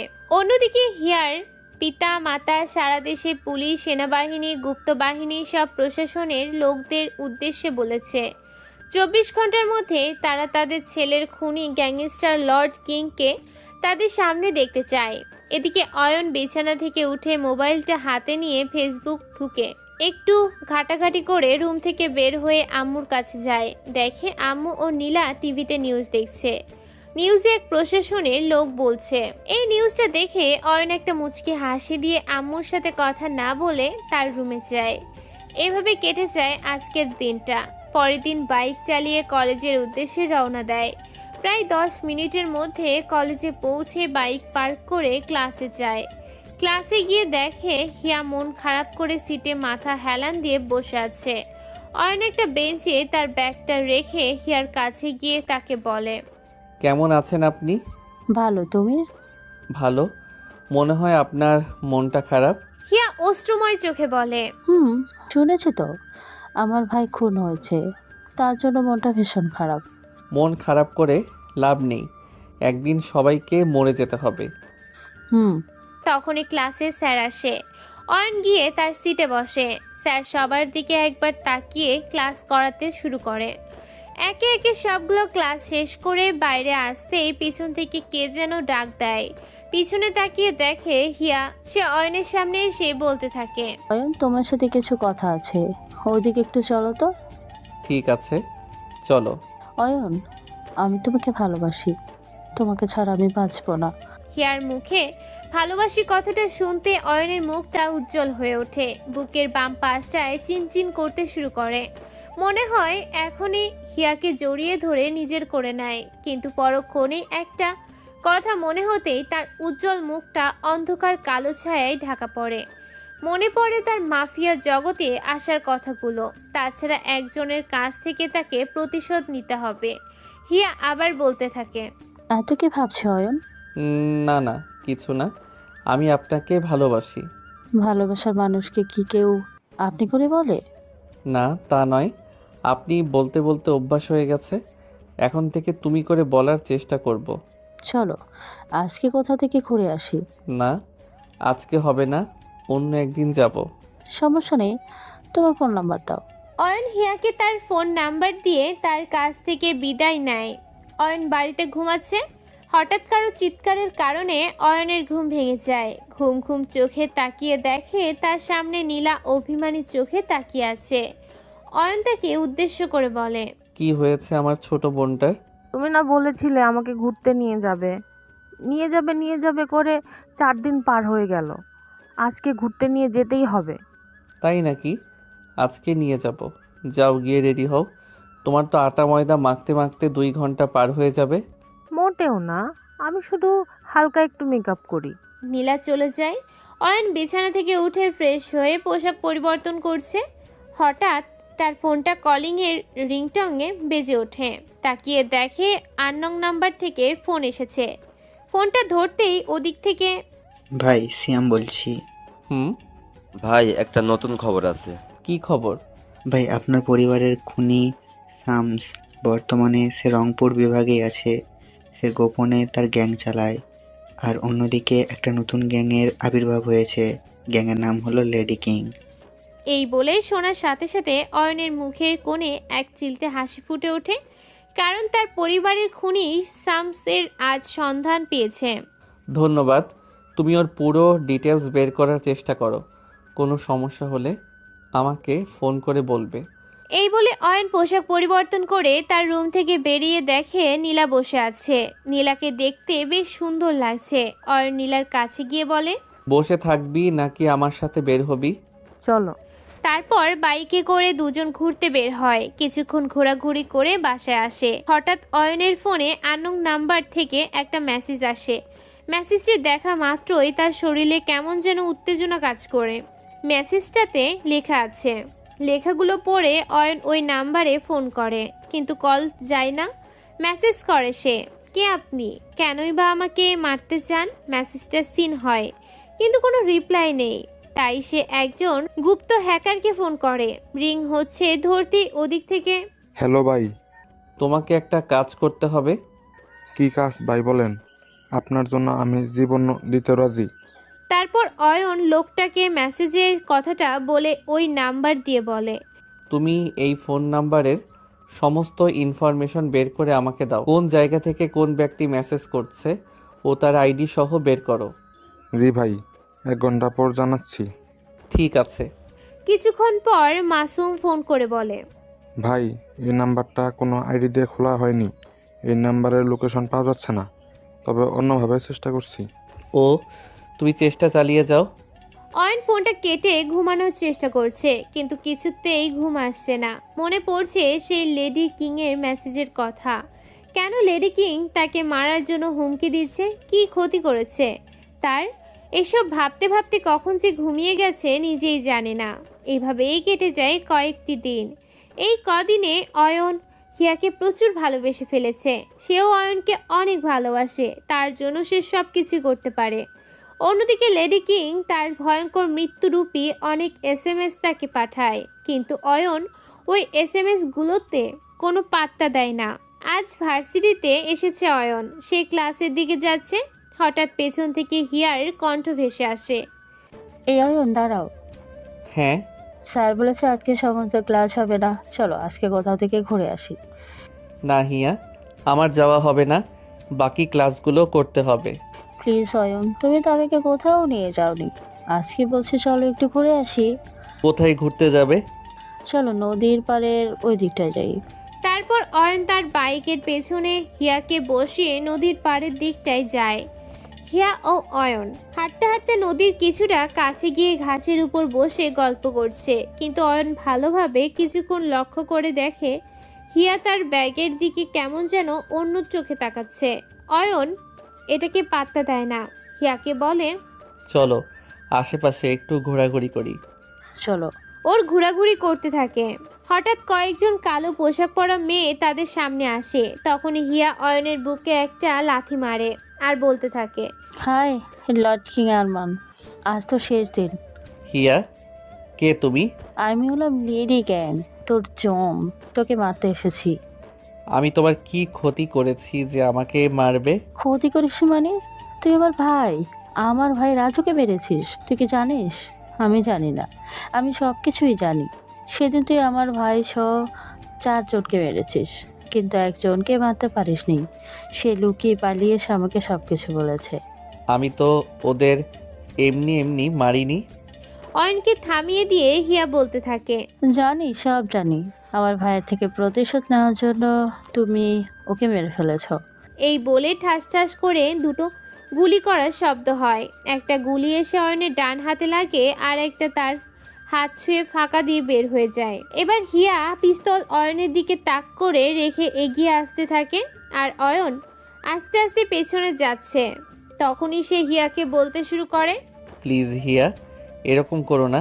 তোমার ভাই আমাকে মেরে ফেলতে চেয়েছিল, তাই তাকে। এই কথা বলার সাথে সাথেই হিয়া হিংস্রভাবে হেসে ওঠে। অয়নের দিকে একটা গুলি ছুড়ে দেয়। গুলিটা এসে তার বুকে লাগে। অনেক কষ্ট হচ্ছে, মনে হয় তার আর বাঁচাতে পারবে না। হয়তো তার ভাইয়ের কবরে ছুঁয়ে যে প্রতিজ্ঞা করেছে, সেই প্রতিজ্ঞাটা তার হয়তো পূরণ হবে না। হয়তো তা আর কখনো তার পিতা মাতা ও আদরের ছোট বোনটার কাছে ফিরে যেতে পারবে না। এসব ভাবছে আর উল্টোভাবে পেছনে যাচ্ছে। পিছাতে পিছাতে একসময় নদীর পানিতে এসে পড়ে যায়। তখনই চোখে কেমন যেন ঝাপসা ঝাপসা দেখে, চোখ বুজে আসছে। হয়তো আজ এই পৃথিবীর সমস্ত মায়া ত্যাগ করে চলে যাবে এক অজানা জগতে। আর কিছু মনে নেই।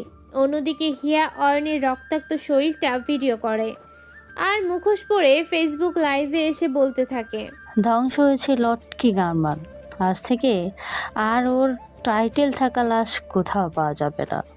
আজ থেকে আর ভয় পেতে হবে না গ্যাংস্টার লর্ড কিং এই হিংস্র নামটা শুনে, কারণ তাকে আমি পৃথিবীকে ছেড়ে পরপারে পাঠিয়ে দিয়েছি। আর সাথে হিয়া অয়নের রক্তাক্ত শরীর ও নদীতে পড়ে যাওয়ার ভিডিওটা লাইভে প্রচার করে লাইভ থেকে বেরিয়ে আসে।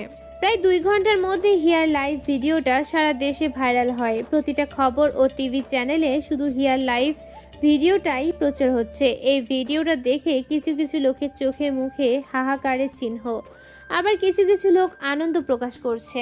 অন্যদিকে নীলা সিনেমা দেখতে তাদের টিভিটা অন করতে এসে চমকে ওঠে, কারণ সে টিভিটা অন করতেই তার ভাইয়ের রক্তাক্ত শরীরটা তার চোখের সামনে ভেসে ওঠে। আর তার নিচে বড় বড় অক্ষরে লেখা লেডি কিং এর হাতে আন্ডারওয়ার্ল্ডের কিং এর অয়নের মৃত্যু। এই নিউজটা দেখা মাত্রই নীলা উচ্চস্বরে আমতা আমতা করে তার আম্মুকে ডাকে। আম্মু। আম্মু নীলার এরকম উচ্চস্বরের আওয়াজটা শুনে দৌড়ে নীলার কাছে আসে এবং বলতে থাকে, কি হয়েছে নীলা, চিল্লাচ্ছিস কেন? নীলা ঘেমে একাকার, চোখ থেকে ফোঁটায় ফোঁটায় অশ্রু ঝরে, মুখ থেকে কোনো কথাই বের হচ্ছে না, শুধু বোবার মতো টিভির দিকে তাকিয়ে আছে। তা দেখে আম্মু আবারও নীলাকে বলতে থাকে, কি হয়েছে নীলা, কথা বলছিস না কেন, আর কাঁদছিস বা কেন? এবারও নীলার মুখ থেকে কোনো কথা নেই, শুধু ফুপিয়ে ফুপিয়ে কান্না করছে আর হাত দিয়ে টিভির দিকে আম্মুকে ইশারা করছে। আম্মু টিভির দিকে দেখা মাত্রই উচ্চস্বরে চিৎকার করে কান্না শুরু করে দেয়। ইতিমধ্যেই আম্মুর কান্না শুনে আব্বু দৌড়ে এসে তাদের কাছে এসে বলতে থাকে, কি হয়েছে নীলা, তোরা কাঁদছিস কেন? নীলা অশ্রু ভরা চোখ নিয়ে আঙ্গুল দিয়ে আব্বুকে ইশারায় টিভির দিকে তাকাতে বলে। আব্বু টিভির দিকে দেখা মাত্রই অবাক হয়। তখনই আম্মু বলে ওঠে, ওগো, আমার অনেকের মতো অয়নকেও হারালাম, বারবার আমাদের সাথে এমন কেন হয়? আব্বু আম্মু এবং নীলাকে সান্ত্বনা দেয়। এভাবে কেটে যায় 3টা দিন। অন্যদিকে অয়নের জ্ঞান ফেরার পর সে নিজেকে আবিষ্কার করে একটা গোছগাছ সুন্দর ঘরের ভেতরে, হাতে ব্যান্ডেজ লাগানো, মাথাটা বেশ যন্ত্রণা করছে, সাথে সারা শরীরে ব্যথা, তবুও মাথাটা একটু ঘোরাতে চেষ্টা করছে। তখনই একটা মেলি কণ্ঠে বলতে থাকে, আরে অয়ন, তোমার জ্ঞান ফিরেছে? কণ্ঠটা বেশ চেনা চেনা লাগে, কিন্তু মনে পড়তে পারে না যে এই কণ্ঠটা কার। সাথে আরেকটা মেয়ে, মুখটাও চেনা লাগছে। মাথা ঘোরাতে চেষ্টা করছে কিন্তু পারছে না, কারণ মাথায় অনেক যন্ত্রণা করছে। তবু অনেক কষ্টে মাথাটা ঘোরাতে অয়ন অবাক হয়। সে কাকে দেখছে? এ তো হলো শাকিলা, তার বড় ভাইয়ের বউ, আর তার পাশে ওর নিজের ছোট বোন। অয়ন বলে ওঠে, ভাবি, তুমি এখানে কি করে? তুমি তো মারা গিয়েছিলে। আমার বোন? মরতে মরতে বেঁচেছি। তোমার বোনের বাকশক্তি চলে গেছে, কাউকে সে চেনে না, আমি তাকে বাঁচিয়েছিলাম।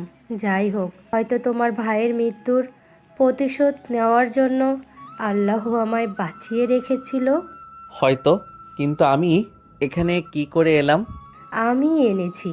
ধন্যবাদ ভাবি, তুমি না থাকলে আজ আমার কি যে হতো। মিথিলা, ধন্যবাদ আমাকে নয়, উপরওয়ালাকে দাও, তিনি তোমাকে মারাত্মক অবস্থা থেকে বাঁচিয়েছে। মিথিলা চলে যায়। আরমান মানে অয়নের পরিবারের সবাইকে মারতে আসে কয়েকজন। তার বাবার বন্ধুর ছেলে অনিকও ছুটে আসে, অনেককেও মারে তারা। ভাবিও ছিল সেখানে, কিন্তু তারা বেঁচে যায়। অয়ন রুমে শুয়ে হিয়ার কথা ভাবে, কত ভালোবাসতো তাকে, আর সেই আজকে তাকে দূরে ঠেলে দিল।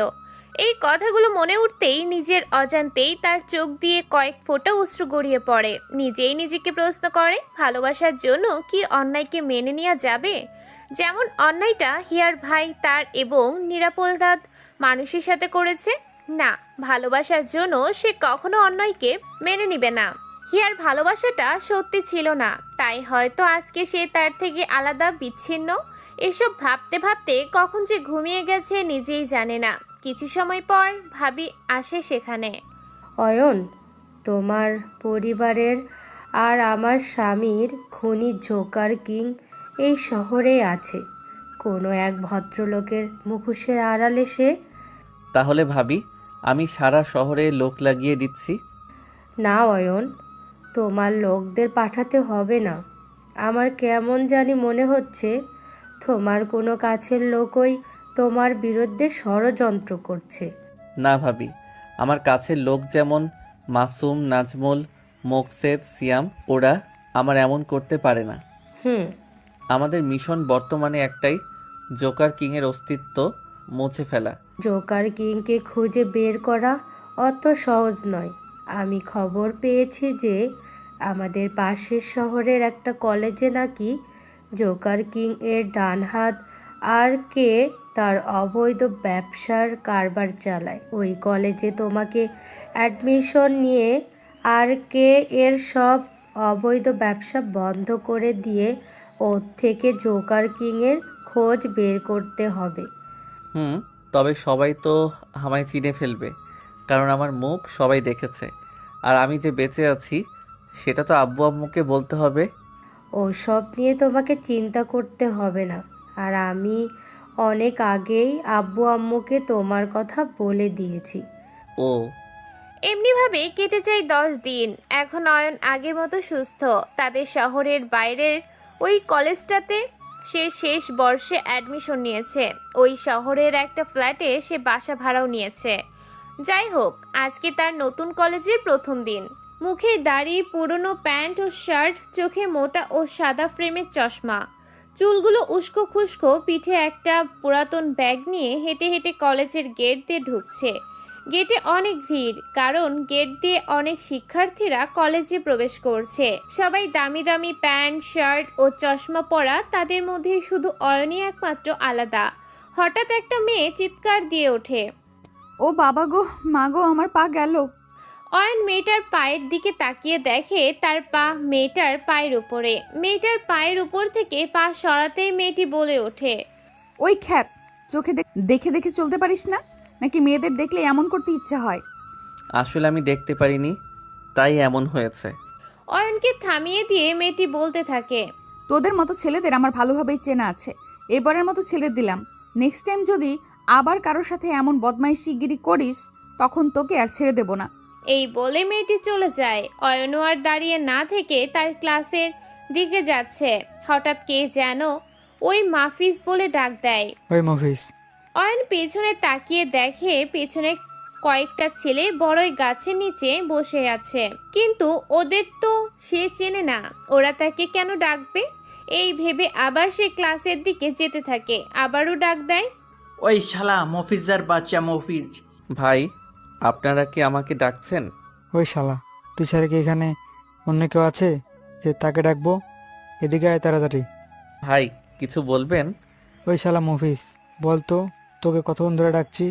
ভাই, আমার নাম তো মফিজ না, আপনারা মফিজ বলে ডাকছেন, তাই আমি ভাবলাম হয়তো অন্য কাউকে ডাকছেন। সেটা তো বুঝলাম, এবার বল তোর নাম কি? আমার নাম অয়ন আহমেদ। কলেজে নতুন নাকি? ভাই। ও, তাই হয়তো তুই আমাদের চিনিস না। আমরা হলাম আর কে ভাইয়ের লোক। আমাদের কথাই এই কলেজের সবাই চলে। আজ থেকে আমরা যা বলবো তুই তাই করবি।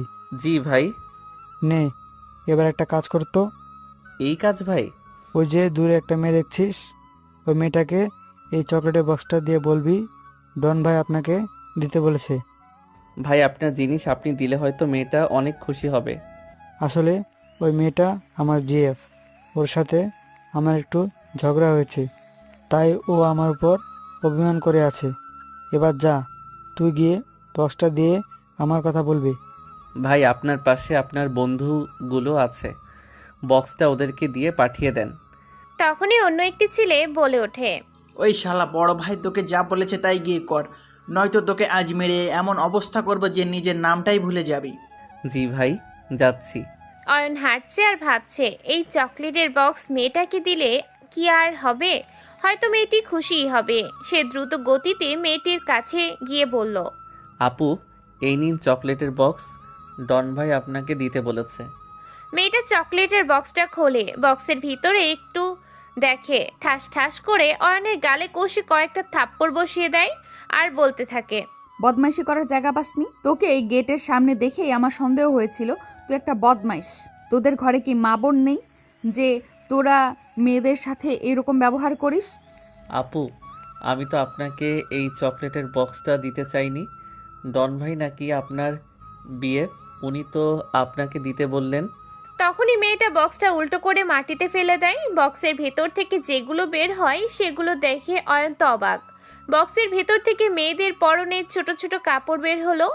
অয়ন বলতে লাগলো, আপু আমি কিছু জানি না, সত্যিই জানি না। ওই ছেলেগুলো তো আপনাকে বক্সটা দিতে বলল। আঙ্গুল দিয়ে বড়ই গাছের দিকে দেখিয়ে দিতেই অয়ন দেখলো ওখানে ছেলেগুলো নেই। মেয়েটা বলতে লাগলো, কই, ওখানে তো কেউ নেই। নিজেই বদমাইশিগিরি করবি আর অন্য লোকেদের দোষ দিবি। তখনই ওখানে বড়ই গাছের নিচে বসে থাকা ছেলেগুলো আসলো। আর অয়নকে যে ছেলেটার বক্সটা দিয়েছিল সে মেয়েটাকে বলতে লাগলো, বন্যা, কি হয়েছে? কোনো সমস্যা?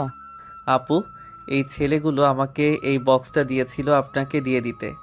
ওই ছেলেটা অয়নকে বলতে লাগলো, বক্স দিয়েছে মানে? কিসের বক্স? আমি তোকে দিয়েছি? মিথ্যা বলার জায়গা পাসনি? তখনই বন্যা নামের মেয়েটি অয়নকে আবার ঠাস ঠাস করে কয়েকটা থাপ্পড় দিয়ে বলতে লাগলো, চুপ কর তুই, আর কত মিথ্যা বলবি? লিটন ভাই ওই বদমাইশটা আমাকে এই নোংরা কাপড়গুলো একটা বক্সের ভেতরে ভরে চকলেটের বক্স বলে দিয়েছে। তখনই ছেলেগুলো অয়নকে এলোপাথারি মারতে থাকে। অয়নকে মারা দেখে কলেজের সকল ছাত্র ছাত্রীরা তাদের চারপাশে ভিড় জমায়। ছেলেগুলো বলতে লাগলো, তোর মতো ছেলেদের জন্য আজকে আমাদের কলঙ্ক, আজকে তোকে মেরেই ফেলবো। লিটন ভাই, এদের মতো ছেলেদের মেরে কোনো লাভ নেই। একে এমন শিক্ষা দাও আর যেন জীবনে কোনো মেয়ের দিকে তাকাতে না পারে, আর একে দেখে যেন বাকি সব ছেলেগুলো শিক্ষা নিতে পারে। একে এই ছোট ছোট কাপড়গুলো পরে কলেজের চারপাশে ঘুরতে হবে। এটাই হলো এর বদমাশের একমাত্র উপযুক্ত শাস্তি। হ্যাঁ, এদের মতো বদমাইশের এমন শাস্তি দেওয়া লাগবে। মার খেয়ে অয়নের মুখ থেকে রক্ত ফোটায় ফোটায় পড়তে থাকে। মুখের ব্যথায় সে কথাও বলতে পারছে না। তবুও অনেক কষ্টে লিটনদের দিকে দেখিয়ে বলতে লাগলো, প্লিজ আপু বিশ্বাস করেন, আমি এই বক্সটা আপনাকে দিতে চাইনি। এরা আমাকে। আর কিছু বলতে না দিয়ে লিটন অয়নের মুখে একটা লাথি মারে। অয়ন কিছুটা দূরে গিয়ে ছিটকে পড়ে যায়। তখনই লিটন বলতে লাগলো, তুই তো দেখি মিথ্যা কথা বলা ছাড়বি না। এই কাপড়গুলো তাড়াতাড়ি পর। প্লিজ ভাই আমার সাথে এরকম করবেন না। অয়নের কথা ওরা কেউ শুনলো না। লিটন ওর লোকদের বলতে লাগলো, ওই আপন, তোরা কি দেখছিস? এই শালা তো দেখছি কথা শুনবে না। ওর হাত ও পা দুটো ধর। তখনই ওর লোকগুলো অয়নের কাছে এসে তার হাত ও পা দুটো চেপে ধরে। আর লিটন তাকে ওই ছোট ছোট কাপড়গুলো পরিয়ে দিয়ে তাকে ছেড়ে দেয়। অয়ন মাথাটা নিচু করে বসে আছে আর মনে মনে বলছে, তোরা যদি আমার আসল পরিচয় জানতি তবে তোরা আমাকে অপমান তো দূরের কথা, আমাকে কথা বলার সাহসও পেতিস না। অন্যদিকে কলেজের সকল ছাত্র ছাত্রী তাকে দেখে মজা নিচ্ছে আর সবাই তাদের ফোন বের করে অয়নের ছবি তুলছে। তা দেখে অয়ন তার মুখটা দু হাতের পাতা দিয়ে আড়াল করতে চেষ্টা করলো, কিন্তু পারল না। কারণ কতক্ষণ আর এভাবে থাকবে। তখনই ঘন্টার বেল পড়ে। সবাই সবার ক্লাসের দিকে যায়। অয়নও তাদের তাড়াতাড়ি করে ছোট কাপড়গুলো খুলে ফেলে, মুখের রক্তটুকু মুছে তার ব্যাগটা নিয়ে ক্লাসে যায়। ক্লাসে গিয়ে সবার শেষে লাস্ট বেঞ্চ গিয়ে বসে। স্যার ক্লাসে এসে তাকে বলতে থাকে, এই ছেলে, তুমি কে? স্যার আমি এই কলেজে নতুন ভর্তি হয়েছি। অন্যদিকে একটা মেয়ে বলতে থাকে, স্যার ও স্টুডেন্ট নয়, ও হলো বাদাম বিক্রেতা। এই কথা শুনে সারা ক্লাসে হাসির রোল পড়ে যায়। অয়ন মাথা নিচু করে দাঁড়িয়ে আছে। তখনই স্যার বলতে থাকে, এই তোরা চুপ কর। আচ্ছা, তোমার নাম কি আর কোন কলেজ থেকে এসেছো? জি আমার নাম অয়ন, ঢাকা কলেজ থেকে এসেছি। ওই কলেজটা তো অনেক ভালো, ও নামকরা কলেজ। ওই কলেজ থেকে এখানেই বা কেন এলে? আসলে স্যার আমার বাবা বদলি হয়ে রংপুরে এসেছে, তাই এখানে ভর্তি হয়েছি। অন্যদিকে দিক থেকে আবারও একটা মেয়ে বলতে থাকে, স্যার ও খ্যাত বলে ওই কলেজের সবাই ওকে দেখতে না পেরে তাড়িয়ে দিয়েছে। আগের বারের ন্যায় এবারও সারা ক্লাস জুড়ে হাসির রোল পড়ে যায়। অয়ন এবারও মাথা নিচু করে দাঁড়িয়ে আছে। চুপ করো তোমরা। একজন অসহায় লোককে দেখলে শুধু মজা করতে ইচ্ছে করে, তাই না? ভেবে দেখেছো কি আজ ওর জায়গায় যদি তোমরা থাকতে তবে কেমন হতো? তখনই একটা মেয়ে দাঁড়ায়। মেয়েটাকে দেখে অয়ন অবাক হয়, কারণ মেয়েটি অবাক হলো বন্যা। বন্যা বলতে থাকে, স্যার এই ছেলেটা বদমাইশ। তারপর বন্যা আজকে সকালের সব ঘটনা স্যারকে খুলে বলে। বন্যার কথা শুনে স্যার অয়নের দিকে একটা রাগী দৃষ্টি নিয়ে তাকিয়ে বলতে থাকে, এই ছেলে, বন্যা যা বলছে সেগুলো কি সত্যি? স্যার লিটন নামের ছেলেগুলোই আমাকে ওই বক্সটা দিয়েছিল আর ওকে দিতে বলেছিল। স্যার ও মিথ্যা বলছে। কে মিথ্যা বা কে সত্যি বলছে সেটা যাচাই বাছাই করার সময় নেই এখন। চলো ক্লাস শুরু করি। তারপর স্যার ক্লাস করাতে থাকে। একে একে সবগুলো ক্লাস শেষ করে ব্যাগটা পিঠে নিয়ে অয়ন তার বাসায় দিকে যেতে থাকে। হঠাৎ তার সামনে লিটন ও তার দলবল আসে। অয়ন ওদেরকে দেখে মাথা নিচু করে মনে মনে বলতে থাকে, এখন যত হাসার যত মারার মেরে নে, আগে তোদের গ্যাংয়ের বসকে ধরবো, তারপর তোদেরকে শেষ করে দিব। লিটন অয়নকে বলতে থাকে। কিরে সকালের ডোজটা কেমন দিলাম? অয়ন ওদেরকে কিছু না বলে রহস্যময় একটা মুচকি হাসি দিয়ে তার গন্তব্যে পাড়ি দেয়। সে যেই ফ্ল্যাটের বাসা ভাড়া নিয়েছে কলেজ থেকে ওই ফ্ল্যাটটা একটুখানি দূরে। কিছুক্ষণের মধ্যে বাসায় পৌঁছে খাওয়া দাওয়া করে ভাবি কল করে। কথা বলতে বলতে প্রশ্ন করে, তোমার কলেজের প্রথম দিন কেমন কাটলো? অয়ন ভাবিকে কলেজের সব কথা খুলে বলে। তার কথা শুনে ভাবি রাগে ফুসফুস করতে থাকে আর তাকে বলে, তুমি কেন ওদের কিছু করো নাই? আমি ওদেরকে কিছু করলে ওরা জেনে যেতে পারে যে আমি কে। তাই বলে কি ওদের হাতে মার খেতে হবে? তাছাড়া তোমার মুখে তো নকল দাড়ি লাগানো আছে। সেটাই, রাখি এখন। ফোনটা কেটে দিয়ে একটা আননোন নাম্বারে ফোন দেয়।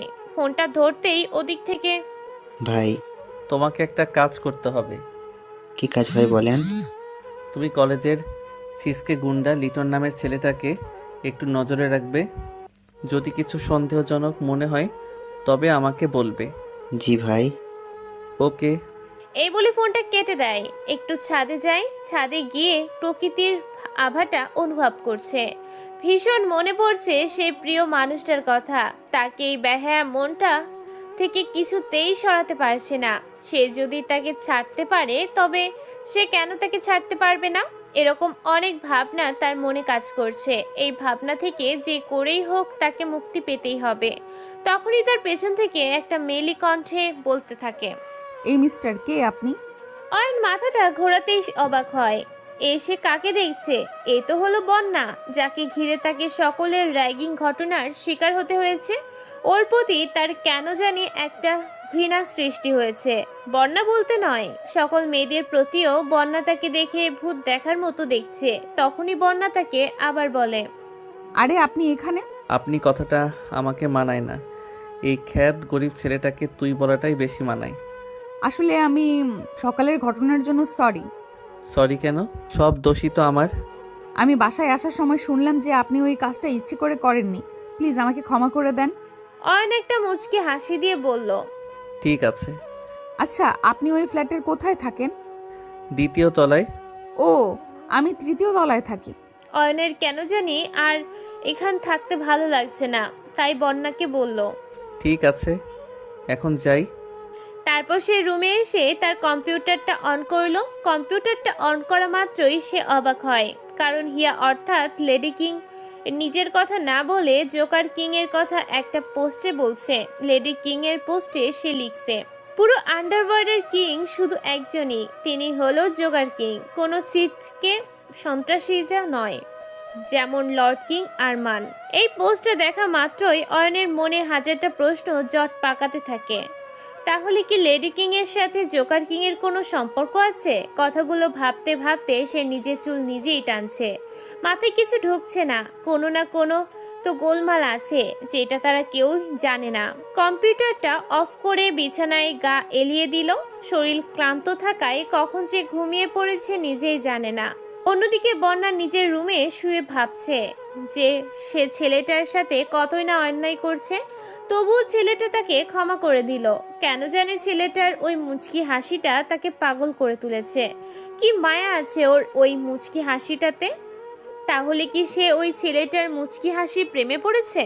ধুর, সে এসব কি ভাবছে।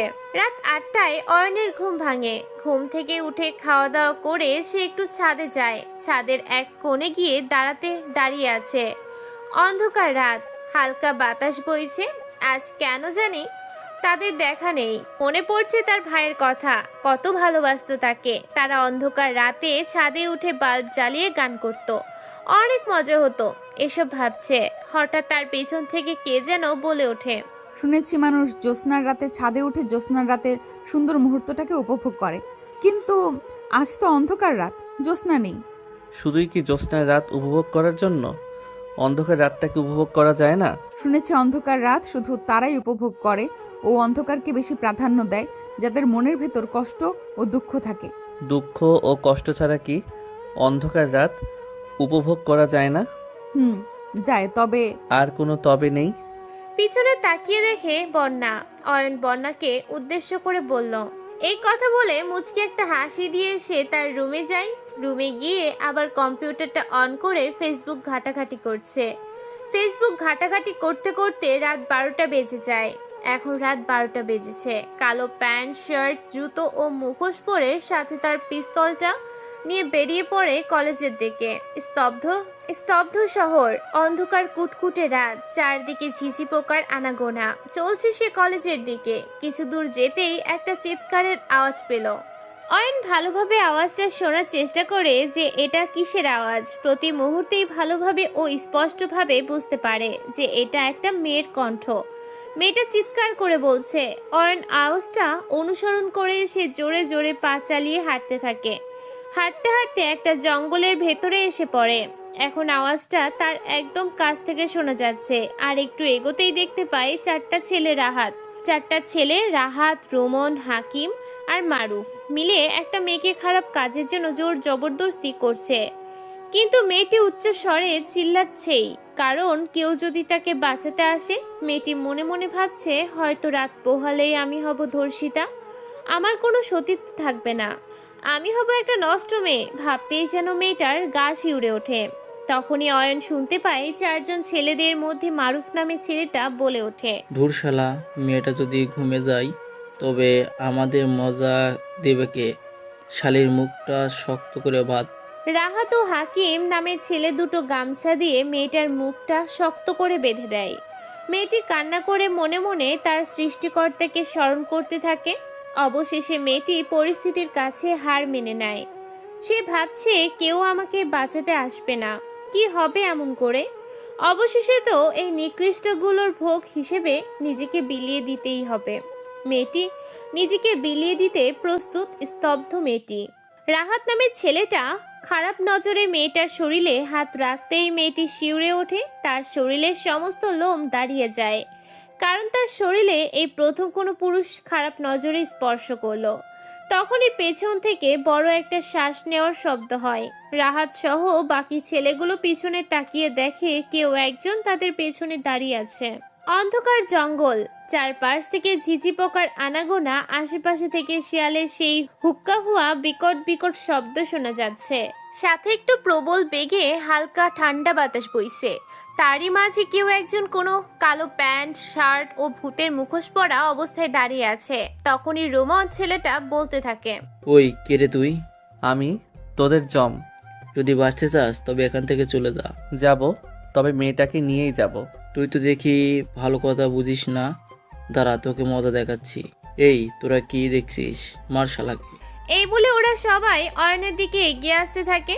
অয়ন তার রাইফেল 420টা বের করে ঠাস ঠাস করে ওদের সবাইকে উপরে পাঠিয়ে দেয়।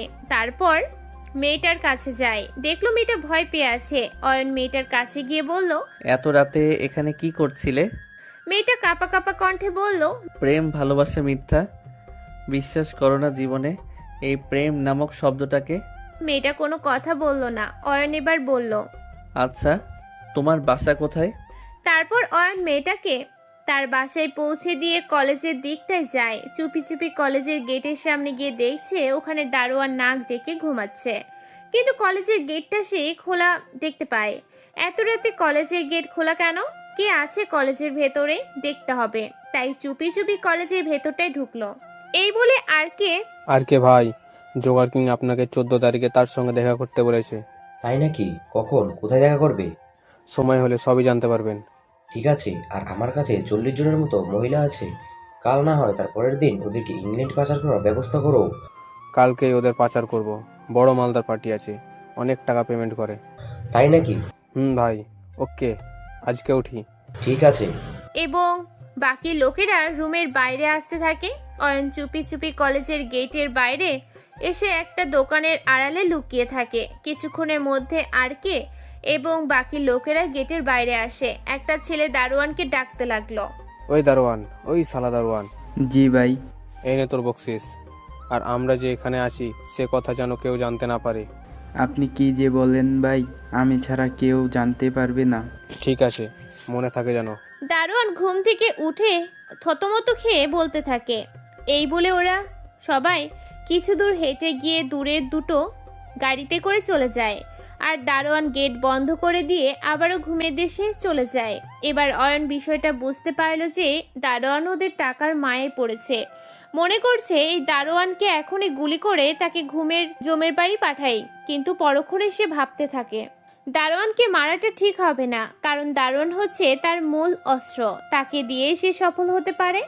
এখানে আর না থেকে বাসায় গিয়ে পোশাক পরিবর্তন করে একটা আননোন নাম্বারে ফোন দেয়। রিং হচ্ছে, ফোনটা ধরতেই ওদিক থেকে। সিয়াম কলেজ থেকে কিছু দূর দূরে একটা জঙ্গল আছে। ওই জঙ্গলে 4টা লাশ পড়ে আছে। ওদের গায়ে আমার টাইটেল এঁকে দিয়ে কলেজের মাঠে ফেলে দিয়ে আসবি। কিন্তু ভাই, সবাই তো জেনে যাবে যে আপনি বেঁচে আছেন।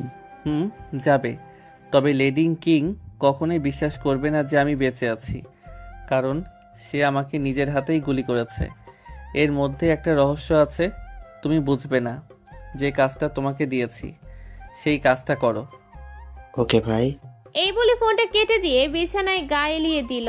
নিজের অজান্তেই কখন যে ঘুমিয়ে পড়েছে নিজেই জানে না। হঠাৎ ফোনের রিংয়ের শব্দে তার ঘুমটা ভেঙে গেল। ঘুম ঘুম চোখে তাকিয়ে দেখে ভাবি ফোন দিয়েছে। ফোনটা রিসিভ করতেই ওদিক থেকে, কতক্ষণ ধরে ফোন দিচ্ছি, তুমি এতক্ষণ কি করছিলে? কেন ঘুমিয়েছিলাম। এখন কয়টা বাজে যে এখনো ঘুমাও? ফোনের দিকে তাকিয়ে দেখে সকাল 10টা বাজে। আসলে কাল রাতে। নিশ্চয়ই 4টা। ছিচকে মাস্তানকে মারতে গিয়েছিলে, তাই না? ওরা কালকে রাতে একটা মেয়েকে জোর করে ধর্ষণ করতে চেয়েছিল, তাই ওদের মেরে ফেলেছি। ওদেরকে মেরেছো? সমস্যা নেই, তবে ওদের গায়ে তোমার টাইটেল লাগানো কেন? এতক্ষণে সবাই জেনে গেছে যে তুমি বেঁচে আছো। জানুক, সমস্যা নেই। আসলে ভাবি আমার টাইটেল দেওয়ার পিছনে বড় একটা রহস্য রয়েছে। কেমন রহস্য রয়েছে? সময় হলে এমনিই জানতে পারবে। Okay bye. যা করবে সাবধানে করবে। Okay bye. Okay bye. এই বলে ফোনটা কেটে দিয়ে একটু হালকা নাস্তা করে ছাদে যায়। ছাদের একটা কোণে রোদের মধ্যে দাঁড়িয়ে আছে। গত দিনের চেয়ে আজকে রোদের তাপটা একটু বেশিই মনে হচ্ছে। তারই মাঝে চারদিকে আজকে কেমন যেন মানুষের কোলাহল হচ্ছে, যেখানে সেখানে লোকের বৈঠক বসেছে। হঠাৎ পেছন থেকে কে যেন বলতে লাগলো, মিস্টার, এই কড়া রোদের মধ্যে দাঁড়িয়ে কেন? রোদটা ভীষণ ভালো লাগছে, তাই এখানে দাঁড়িয়ে আছি। আপনি কেমন যেন রহস্যময় কথাবার্তা বলেন। তাই নাকি? আপনাকে দেখতেই রহস্যময় মনে হয়। ওকে, এখন যাই। এই বলে একটা মুচকি হাসি দিয়ে ওখান থেকে রুমে এসে খাওয়া দাওয়া করে বাসার বাইরে এসে একটা দোকানে বসে চা খাচ্ছে। সাথে অনেক লোকজন দোকানে বসে খবর দেখছে। খবরে দেখাচ্ছে 4 জন সন্ত্রাসী লাশ পাওয়া গেছে একটা কলেজের মাঠে। তাদের শরীরে আন্ডারওয়্যারে লর্ড কিং আরমানের টাইটেল দেওয়া, কিন্তু তাকে তো লেডি কিং মেরে ফেলেছে। তবে কে এই 4 জন সন্ত্রাসীকে মেরেছে? কে সেই ব্যক্তি যে লর্ড কিংকে নকল করে পুরো দেশকে কাঁপিয়ে দিচ্ছে? তাকে বের করবেই প্রশাসন। অয়ন কম্পিউটারটা অন করে লেডি কিং এর আইডিতে ঢুকলো। দেখলো লেডি কিং পোস্ট করেছে যে কে এন অয়নের ছদ্মবেশে পুরো দেশটাকে কাঁপিয়ে দিচ্ছে। তাকে 3 দিনের মধ্যে খুঁজে বের করে এমন শাস্তি দিবে সে নিজের নামটাও যাতে ভুলে যাবে। অয়ন মুখে একটু হাসি দিয়ে ল্যাপটপটা বন্ধ করে রুমে শুয়ে আছে। হঠাৎ তার দরজায় কেউ ধাক্কা দিতে লাগলো। তা দেখে সে বলতে থাকে, কে দরজা ধাক্কাচ্ছে? আমি বন্যা। দরজাটা খোলেন। কি করো অয়ন? কিছু না। তুমি কি ব্যস্ত আছো নাকি ফ্রি আছো? ফ্রি আছি। চলো আজকে একটু বাইরে থেকে ঘুরে আসি। না, আমি যেতে পারবো না। আর আপনি আমাকে বারবার তুমি করে বলছেন কেন? আপনি তো আমার চেয়ে বয়সে ছোট হবেন। তাছাড়া আপনি আমাকে তো চেনেন না। প্রিয় মানুষকে কি কেউ আপনি বলে ডাকে? কি বললেন? কিছু না। আমার তো চেনা জানার কেউ নেই। যদি আপনি আমার সাথে যেতেন তাহলে ভালো হতো। প্লিজ না করবেন না। বন্যার জোরাজুরিতে অয়ন রাজি হয়ে গেল এবং তাকে বলল, আপনি বাইরে অপেক্ষা করেন, আমি রেডি হয়ে আসছি। ওকে, তাড়াতাড়ি আসবেন। আপনাদের মতো আমি আটা ময়দা মাখি না যে দেরি হবে। আমি মোটেও এগুলো মাখি না। এই বলে বন্যা বাইরে চলে গেল। অয়ন শার্ট প্যান্ট পরিবর্তন করে মোটা একটা চশমা চোখে দিয়ে রুম থেকে বের হতেই দেখে বন্যা তার জন্য দাঁড়িয়ে আছে। বন্যা তাকে এক নজর দেখে বলতে লাগে, অয়ন, আপনার কি কোনো ভালো কাপড় নেই? অনেক গরিব আমি, ভালো কাপড় কেনার টাকা কই পাবো? বন্যা তার দিকে তাকিয়ে মুচকি একটা হাসি দিয়ে বলতে লাগলো, চলে যাওয়া যাক। চলো। বাইরে বের হয়ে একটা রিক্সা নিয়ে তারা একটা পার্কের উদ্দেশ্যে রওনা দিল। অয়নের মাথায় একটা বিষয় বারবার আসছে, বন্যার ওই মুচকি হাসিটা কি বোঝাতে চাইছে তাকে। হঠাৎ বন্যা তাকে একটা প্রশ্ন করলো, প্রশ্নটার জবাবে সে কি বলবে নিজেই জানে না। বন্যা যা বলল, অয়ন, তুমি নাকি গরিব, তবে কম্পিউটার কেনার টাকা কই থেকে পেয়েছো? ও ও ওইটা তো আমাকে আমার ভাবি দিয়েছে। ভাবি একটা প্রাইভেট কোম্পানিতে কাজ করে। ও, তোমাকে আমি চিনি। চিনো মানে কি? আমি জানি যে গ্যাংস্টার তুমি, লর্ড কিং। কিন্তু কিভাবে চিনো? তোমার ভাবি আমার কাজিন বোন। ও। পার্কের খুব কাছে এসে রিক্সা থেকে নেমে ভাড়া মিটিয়ে দুজনে হাঁটতে লাগলো। দুজনের ভেতরেই নীরবতা। অয়ন এদিক ওদিক তাকিয়ে পার্কের সৌন্দর্য অনুভব করছে। হঠাৎই দুজনের মাঝে নীরবতা ভেঙে বন্যা বলতে লাগলো, পার্কে এসে তোমার কেমন লাগছে? পার্কের সৌন্দর্যটা দেখতে অনেক ভালোই লাগছে। তবে তবে কি? কিছু না। আমার মনে হয় তুমি কিছু একটা বলতে চেয়েও বলনি। না, কিছুই বলতে চাইনি। ও, আসলে নাইম, ধীরে ধীরে তোমাকে আমি ভালোবেসে ফেলেছি। ভালোবাসা? হা হা হা। আপনি কোন ভালোবাসার কথা বলছেন যে ভালোবাসা নিজের স্বার্থের জন্য হয়? দেখবেন কিছুদিন পর আমার প্রতি আপনার ভালোবাসাটা উঠে যাবে, আর আমি ধীরে ধীরে কষ্টের মধ্যে নিজের ঠিকানা খুঁজে পাবো, আর এই কষ্টটা আমাকে কুরে কুরে ছিঁড়ে খাবে। আমি তোমাকে সত্যিই ভালোবাসি, প্লিজ আমার ভালোবাসাটা বোঝার চেষ্টা করো। না, আমি ভালোবাসা নামক অনুভবটা আমার মাঝে আনতে চাই না, ক্ষমা করবেন। এই বলে একটা রিক্সা ডেকে বাসার উদ্দেশ্যে রওনা দিল। প্রায় 10 মিনিটের মধ্যে তার রুমে পৌঁছে বিছানায় গা এলিয়ে দিয়ে ভাবছে সে কি বন্যার ভালোবাসা অস্বীকার করে কোনো ভুল করলো, না ঠিকই করেছে। সে আর কারোর মিথ্যা ভালোবাসার জন্য কষ্ট সহ্য করতে পারবে না। এখন তার এসব ভাবলে চলবে না, তার প্রতিজ্ঞাটা আগে সম্পূর্ণ করতে হবে, তারপর এগুলো নিয়ে ভাবা যাবে। হঠাৎ তার ফোনে একটা ফোন আসলো। ফোনটা ধরতেই ওদিক থেকে, ভাই, আপনি আমাকে যেই হিচকে মাস্তান অর্থাৎ লিটনদের খোঁজ খবর নিতে বলেছেন, ওদের থেকে জানতে পারলাম যে আজকে নাকি জোকার কিং কলেজে প্রোগ্রামে বসবেন। Good news. তুমি লিটনদের সবাইকে ধরে তোমার আস্তানায় বন্দি করে রেখো, কেউ যেন কিছু বুঝতে না পারে, সেই মোতাবেক কাজ করবে, আর আমি না বলা পর্যন্ত ওদের মেরে ফেলবে না। ওকে ভাই, আপনি যা বলবেন তাই হবে। ঠিক আছে। এই বলে ফোনটা কেটে দিয়ে তার রুমের দরজা বন্ধ করে ঘুমিয়ে পড়ল। অন্যদিকে বন্যা রিক্সা করে বাসায় এসে নিজের রুমের দরজা লাগিয়ে দিয়ে বিছানায় লুটিয়ে পড়ে কান্না করেই যাচ্ছে। আর আব্বু আম্মু তাকে ডেকে যাচ্ছে, কিন্তু বন্যার কোনো জবাব নেই। সে শুধু নীরবে কান্না করেই যাচ্ছে। বন্যা মনে মনে বলছে, আমি কি দেখতে খারাপ? আমার মাঝে কি নেই যে আমাকে ভালোবাসা যায় না? আমাকে হার মানলে চলবে না। আবারও তার কাছে আমি একটু ভালোবাসা চাইতে যাব। দরজার বাইরে থেকে বন্যার মা বলে ওঠে, কি হয়েছে বন্যা? এরকম দরজা বন্ধ করে কান্না করছিস কেন? আমাকে খুলে বল, সব ঠিক হয়ে যাবে। এবার বন্যা দরজা খুলে দিল। তার আম্মু রুমের ভেতরে ঢুকে বন্যাকে বলতে লাগলো, কি হয়েছে মা, আমাকে খুলে বল। আম্মু, আমি একটা ছেলেকে ভালোবাসি, কিন্তু সে আমার ভালোবাসা বুঝতে চায় না। ছেলেটার কোনো প্রেমিকা বা ভালো বান্ধবী আছে? ধুর, কি যে বলো না। প্রেমিকা বা বান্ধবী তো দূরের কথা, কোনো মেয়ের সাথে ভালোভাবে কথাই বলে না। তাই নাকি? ছেলেটার পিছনে একটু লেগে থাক, এমনিতেই পটে যাবে। চলো খাবার খেতে চলো। এদিকে রাত 11টায় অয়নের ঘুম ভাঙে। ঘুম থেকে উঠে একটু ফ্রেশ হয়ে কালো প্যান্ট শার্ট ও মুখোশ পরে সাথে তার রাইফেল 420টা হাতে নিয়ে চলতে লাগলো কলেজের ভেতরে।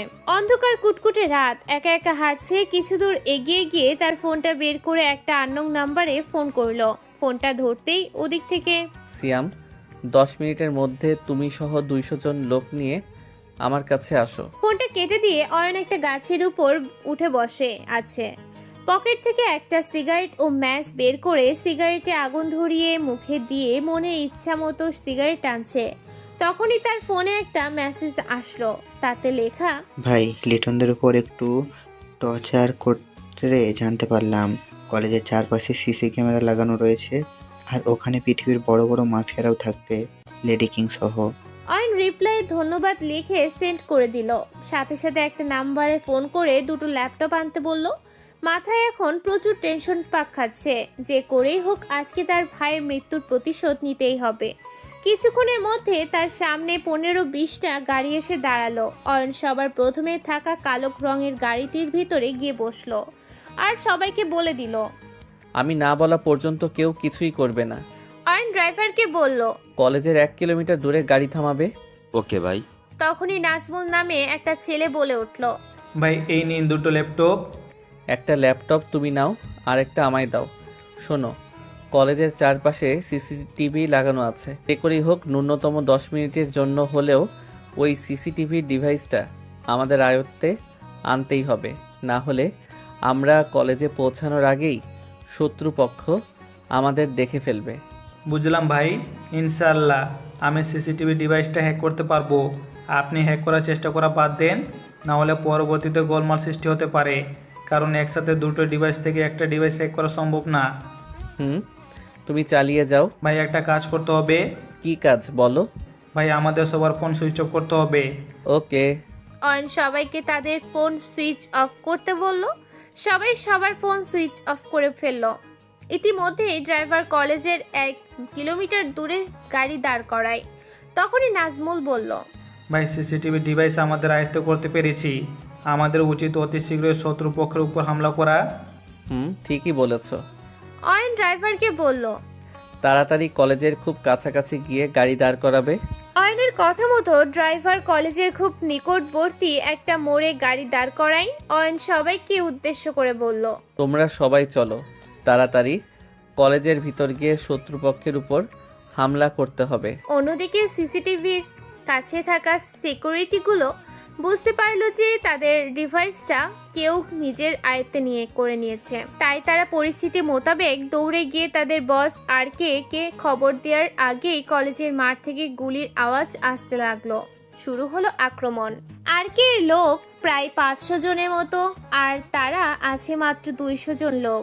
অয়ন এরকম পরিস্থিতি বুঝে ভাবিকে ফোন করে বলল তার প্রায় 500 জনের মতো লোক লাগবে। কলেজের পাশে তারা আছে। ভাবি তাকে বলল কিছুক্ষণের মধ্যেই সে আসছে। ফোনটা পকেটে ঢুকিয়ে অনবরত আর কে এবং জোকার কিং এর লোকদের গুলি করে এগিয়ে যাচ্ছে প্রোগ্রামের রুমটার দিকে। হঠাৎ প্রোগ্রামের রুম থেকে প্রায় 20 জনের মতো লোক বেরিয়ে এসে পালাতে লাগলো। অয়ন লক্ষ্য করলো একটা লোক কালো প্যান্ট শার্ট ও কালো জ্যাকেট পরা, তার জ্যাকেটের জোকার কিং এর টাইটেল আঁকা রয়েছে। অয়নের বুঝতে বাকি রইল না যে এই লোকটা কে। এই লোকটা হলো তার পরিবারের খুনি জোকার কিং। তার পাশে একটা মেয়েও পালাতে লাগলো। ওই মেয়েটাকে অয়ন খুব ভালো করে চেনে। মেয়েটি হলো লেডি কিং অর্থাৎ হিয়া, তার প্রাক্তন জিএফ। কিন্তু হিয়া জোকার কিংকে আব্বু আব্বু বলে ডাকছে কেন, এই কথাটা বুঝতে পারল না। অয়ন জোকার কিং এর পেছনে ছুটছে। হঠাৎ দেখলো আর কে তার দিকে রাইফেল তাক করে আছে, বুলেট ছুড়বে। এই সময় সে তার বুক বরাবর 3টা বুলেট ছুড়লো। তখনই আর কে নিথর দেহটা কলেজের মাঠে লুটিয়ে পড়লো। ওদিকে লক্ষ্য না দিয়ে জোকার কিং এর পেছনে ছুটছে জোকার কিং এবং হিয়া গিয়ে চুপি চুপি একটা রুমের ভেতর ঢুকলো। অয়ন দৌড়ে গিয়ে ওই রুমটায় টোকা মাত্রই অবাক, কারণ ওই রুমটায় কেউ নেই। তাহলে জোকার কিং এবং হিয়া কই গেল? আশেপাশে টেবিল ও চেয়ারগুলো নিচে দেখতে লাগলো, কিন্তু কিছুই দেখতে পেল না। নিশ্চয় এই রুমে কোনো না কোনো গোপন কক্ষ আছে। আশেপাশে দেয়াল এবং নিচের বারান্দার দিকে তাকিয়ে দেখতে লাগলো, কারণ কিছু না কিছু তো ক্লু থাকবে, কিন্তু না, কোনো ক্লুই পেল না। তাই ওই রুম থেকে বেরিয়ে বাইরে এসে দেখলো ভাবি সহ তার দলবল এসে গেছে। শত্রুপক্ষের লোকরা ভয়ে পালিয়ে যায়। অয়নকে দেখে ভাবি তার কাছে আসলো এবং বলতে লাগলো, অয়ন এখানে আসার আগে আমাকে একটা ইনফরমেশন জানাতে পারতে। আসলে ভাবি, আমি তোমাকে এমন পরিস্থিতিতে ফেলতে চাই না। চুপ, তুমি কি জোকার কিংকে ধরতে পেরেছো? না, পারিনি। তবে জোকার কিং এবং লেডি কিং দৌড়ে গিয়ে একটা রুমের ভিতর ঢুকলো। আমি তাদের পিছন পিছন দৌড়ে গিয়ে ওই রুমটাতে ঢুকে ওদের কাউকেই দেখতে পেলাম না। তাই নাকি? হা হা হা, ওরা ওই রুমটাতে আছে, কিন্তু তুমি ওদের দেখতে পাওনি। মানে? নিশ্চয় ওই রুমটাতে এমন একটা গোপন দরজা আছে যে দরজা শুধু ওদের লোকেরা ছাড়া কেউ দেখতে পারবে না, কারণ ওদের লোক ছাড়া কেউ ওই গোপন রুমটাতে ঢোকেনি। চলো, ওই রুমটাতে আমাকে নিয়ে চলো। চলো। তারা ওই রুমটাতে গেল। অয়ন লক্ষ্য করল ভাবি সারা রুমটা খুঁটিয়ে খুঁটে দেখছে। হঠাৎ ভাবি তাকে বলে উঠল, অয়ন, এখানে নিচে এই কাপড়টা দেওয়ার মানে কি? জানি না। এই কাপড়টা একটু সরাও তো। অয়ন একটা 2 পা করে কাপড়টার খুব নিকটে গিয়ে কাপড়টা একটু সরাতেই অবাক হলো, কারণ কাপড়ের নিচে একটা বড় ঢাকনা। তা দেখে ভাবি তাকে বলল, ঢাকনাটা একটু সরাও। ঢাকনাটা সরাতেই একটা সুড়ঙ্গ বেরিয়ে এলো। সিঁড়ি বেয়ে নিচে আমার রাস্তা আছে। ভাবি আবারও বলল, তোমার রাইফেল নিয়ে সতর্ক হয়ে যাও, আর 1 পা 2 পা করে আমার পেছনে পেছনে আসো। ভাবির কথা মতো তারা সবাই প্রায় 20 জনের মতো বাকি সবাইকে দাঁড়িয়ে থাকতে বলল। যাই হোক, ভাবির কথা মতো সতর্ক হয়ে রাইফেল নিয়ে ভাবির পেছনে 1 পা 2 পা করে সিঁড়ি বেয়ে নিচে নামতে লাগলো। নিচে নেমে দেখলো সুড়ঙ্গটা একটা জঙ্গলের দিকে গেছে। তারা সুড়ঙ্গটা অনুসরণ করে হাঁটতে লাগলো। হাঁটতে হাঁটতে প্রায় সুড়ঙ্গটার শেষ প্রান্তে এসে দেখলো একটা জঙ্গলে সুড়ঙ্গটা শেষ হয়েছে। তারা জঙ্গলে ঢোকা মাত্রই তাদের উপর কেউ গুলি চালাতে লাগলো। সবাই সতর্কতা অবলম্বন করো, আর বাকি লোকদেরকে আসতে বলো। ওকে নাজমুল, তুমি সবাইকে খবর দাও। ওকে ভাই। শুরু হলো গোলাগুলি। যে করেই হোক জোকার কিং এর মৃত্যু দিয়ে তার ভাইয়ের মৃত্যুর প্রতিশোধ নেবেই। এদিকে তাদের লোক সংখ্যা মাত্র 20 জন, আর শত্রুপক্ষে হয়তো অনেক হবে। পরিস্থিতির মাঝে সেটা বোঝা যাচ্ছে। তাদের লোক প্রায় 5 জনের মতো মারা গেছে। তারা আর প্রায় 15 জন। 15 জনই পরিস্থিতির মুখোমুখি দাঁড়িয়ে আছে। নাজমুল বাকি লোকদের খবর দিয়েছে ওরা আসতে প্রায় 10 মিনিটের মতো লাগবে, কারণ সুড়ঙ্গের রাস্তার পরিধিটা অনেক বড়। হঠাৎ অয়ন দেখতে পেল জোকার কিং একটা গাড়ি করে পালিয়ে যাচ্ছে। সে সোজা রাইফেলটা তাক করে গাড়ির টায়ারে গুলি করে দিল এবং আশেপাশে সবগুলো গাড়ির এক এক করে টায়ারে গুলি করতে লাগলো। তার রাইফেলের বুলেট প্রায় শেষের উপক্রম, আর মাত্র 2টো বুলেট রাইফেলের মধ্যে আবদ্ধ রয়েছে।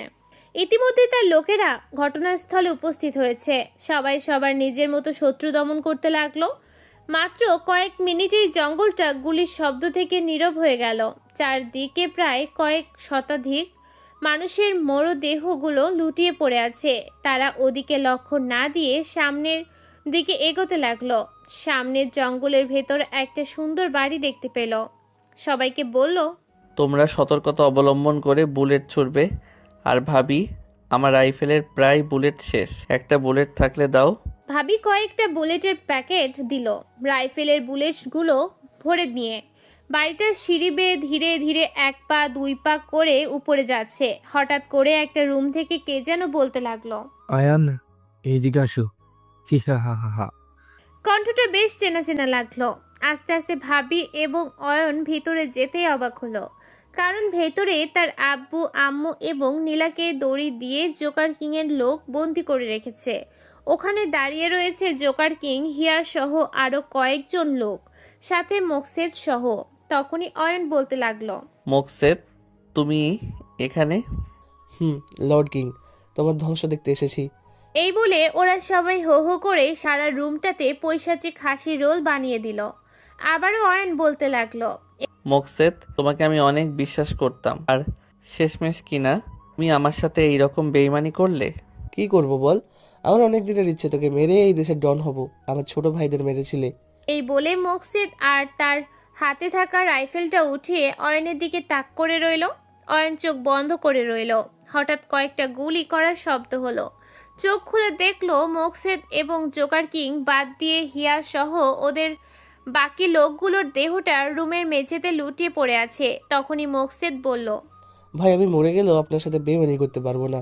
আপনার সাথে যে আমার এই আত্মার সম্পর্ক রয়েছে। তখনই জোকার কিং বলতে লাগলো, এই মুকাসেদ, তুই এইগুলো কি বলছিস? প্লিজ আরমান, আমারে মারিস না। ওই অর্পা, আমাকে ক্ষমা করে দে। তখনই ভাবি কান্না ভরা চোখ নিয়ে বলে উঠল, ক্ষমা? আবার তোকে? তুই আমার স্বামীকে আমার কাছ থেকে কেড়ে নিয়েছিস। জানি না আরো কত মায়ের কোল খালি করেছিস। আজকে তোকে তার শাস্তি পেতেই হবে। এই বলে ভাবি তার হাতে থাকা রাইফেলটা উঠিয়ে ঠাস ঠাস করে কয়েকটা গুলি করে জোকার কিং এর মতো পশুটাকে পৃথিবী থেকে বিদায় করে দেয়। মুকসেদ গিয়ে আব্বু আম্মু এবং নীলার বাঁধন খুলে দেয়। তারা সব লোকদের তাদের জায়গায় পাঠিয়ে দিয়ে মুকসেদকে ধন্যবাদ দিয়ে তাদের নিজের বাড়িতে চলে আসে, সাথে ভাবি সহ। গল্প আড্ডায় তাদের কয়েকদিন কেটে গেল।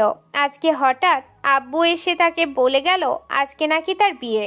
কার সাথে তার বিয়ে এই কথা জানতে চাইলে কিছু বলে না, শুধু বলে বিয়ের পর জানতে পারবে। তাই অয়ন ভাবিকে তার রুমে ডেকে বলতে লাগলো, ভাবি আজকে নাকি আমার বিয়ে। আজকে তোর তো বিয়েই। তো কি বলবি? কার সাথে বিয়ে সেটা তো জানতে পারলাম না। তোর পছন্দের মেয়ের সাথেই তোর বিয়ে। আমার আবার পছন্দের মেয়ে কে? বিয়ের পরেই জানতে পারবি। এখন যাই, অনেক কাজ পড়ে আছে। অয়ন হাবলার মতো তার রুমে বসে আছে, আর তাদের বাড়িটা বিয়ের বাড়ির সাজে সাজানো হয়েছে। কিছুক্ষণের মধ্যে কয়েকজন লোক আর পাড়ার কয়েকজন ভাই এসে তাকে বরের সাজে সাজিয়ে কনের বাড়িতে নিয়ে গিয়ে একটা স্টেজে বসালো। সুস্থ মতো বিয়েটা হয়ে গেল। তারা কোণে নিয়ে তাদের বাড়িতে এসেছে। আজ নাকি তার বাসর রাত। এখন প্রায় রাত 11টা বাজে। সে ছাদে উঠে আনমনে বসে সিগারেট খাচ্ছে আর হিয়ার কথা ভাবছে।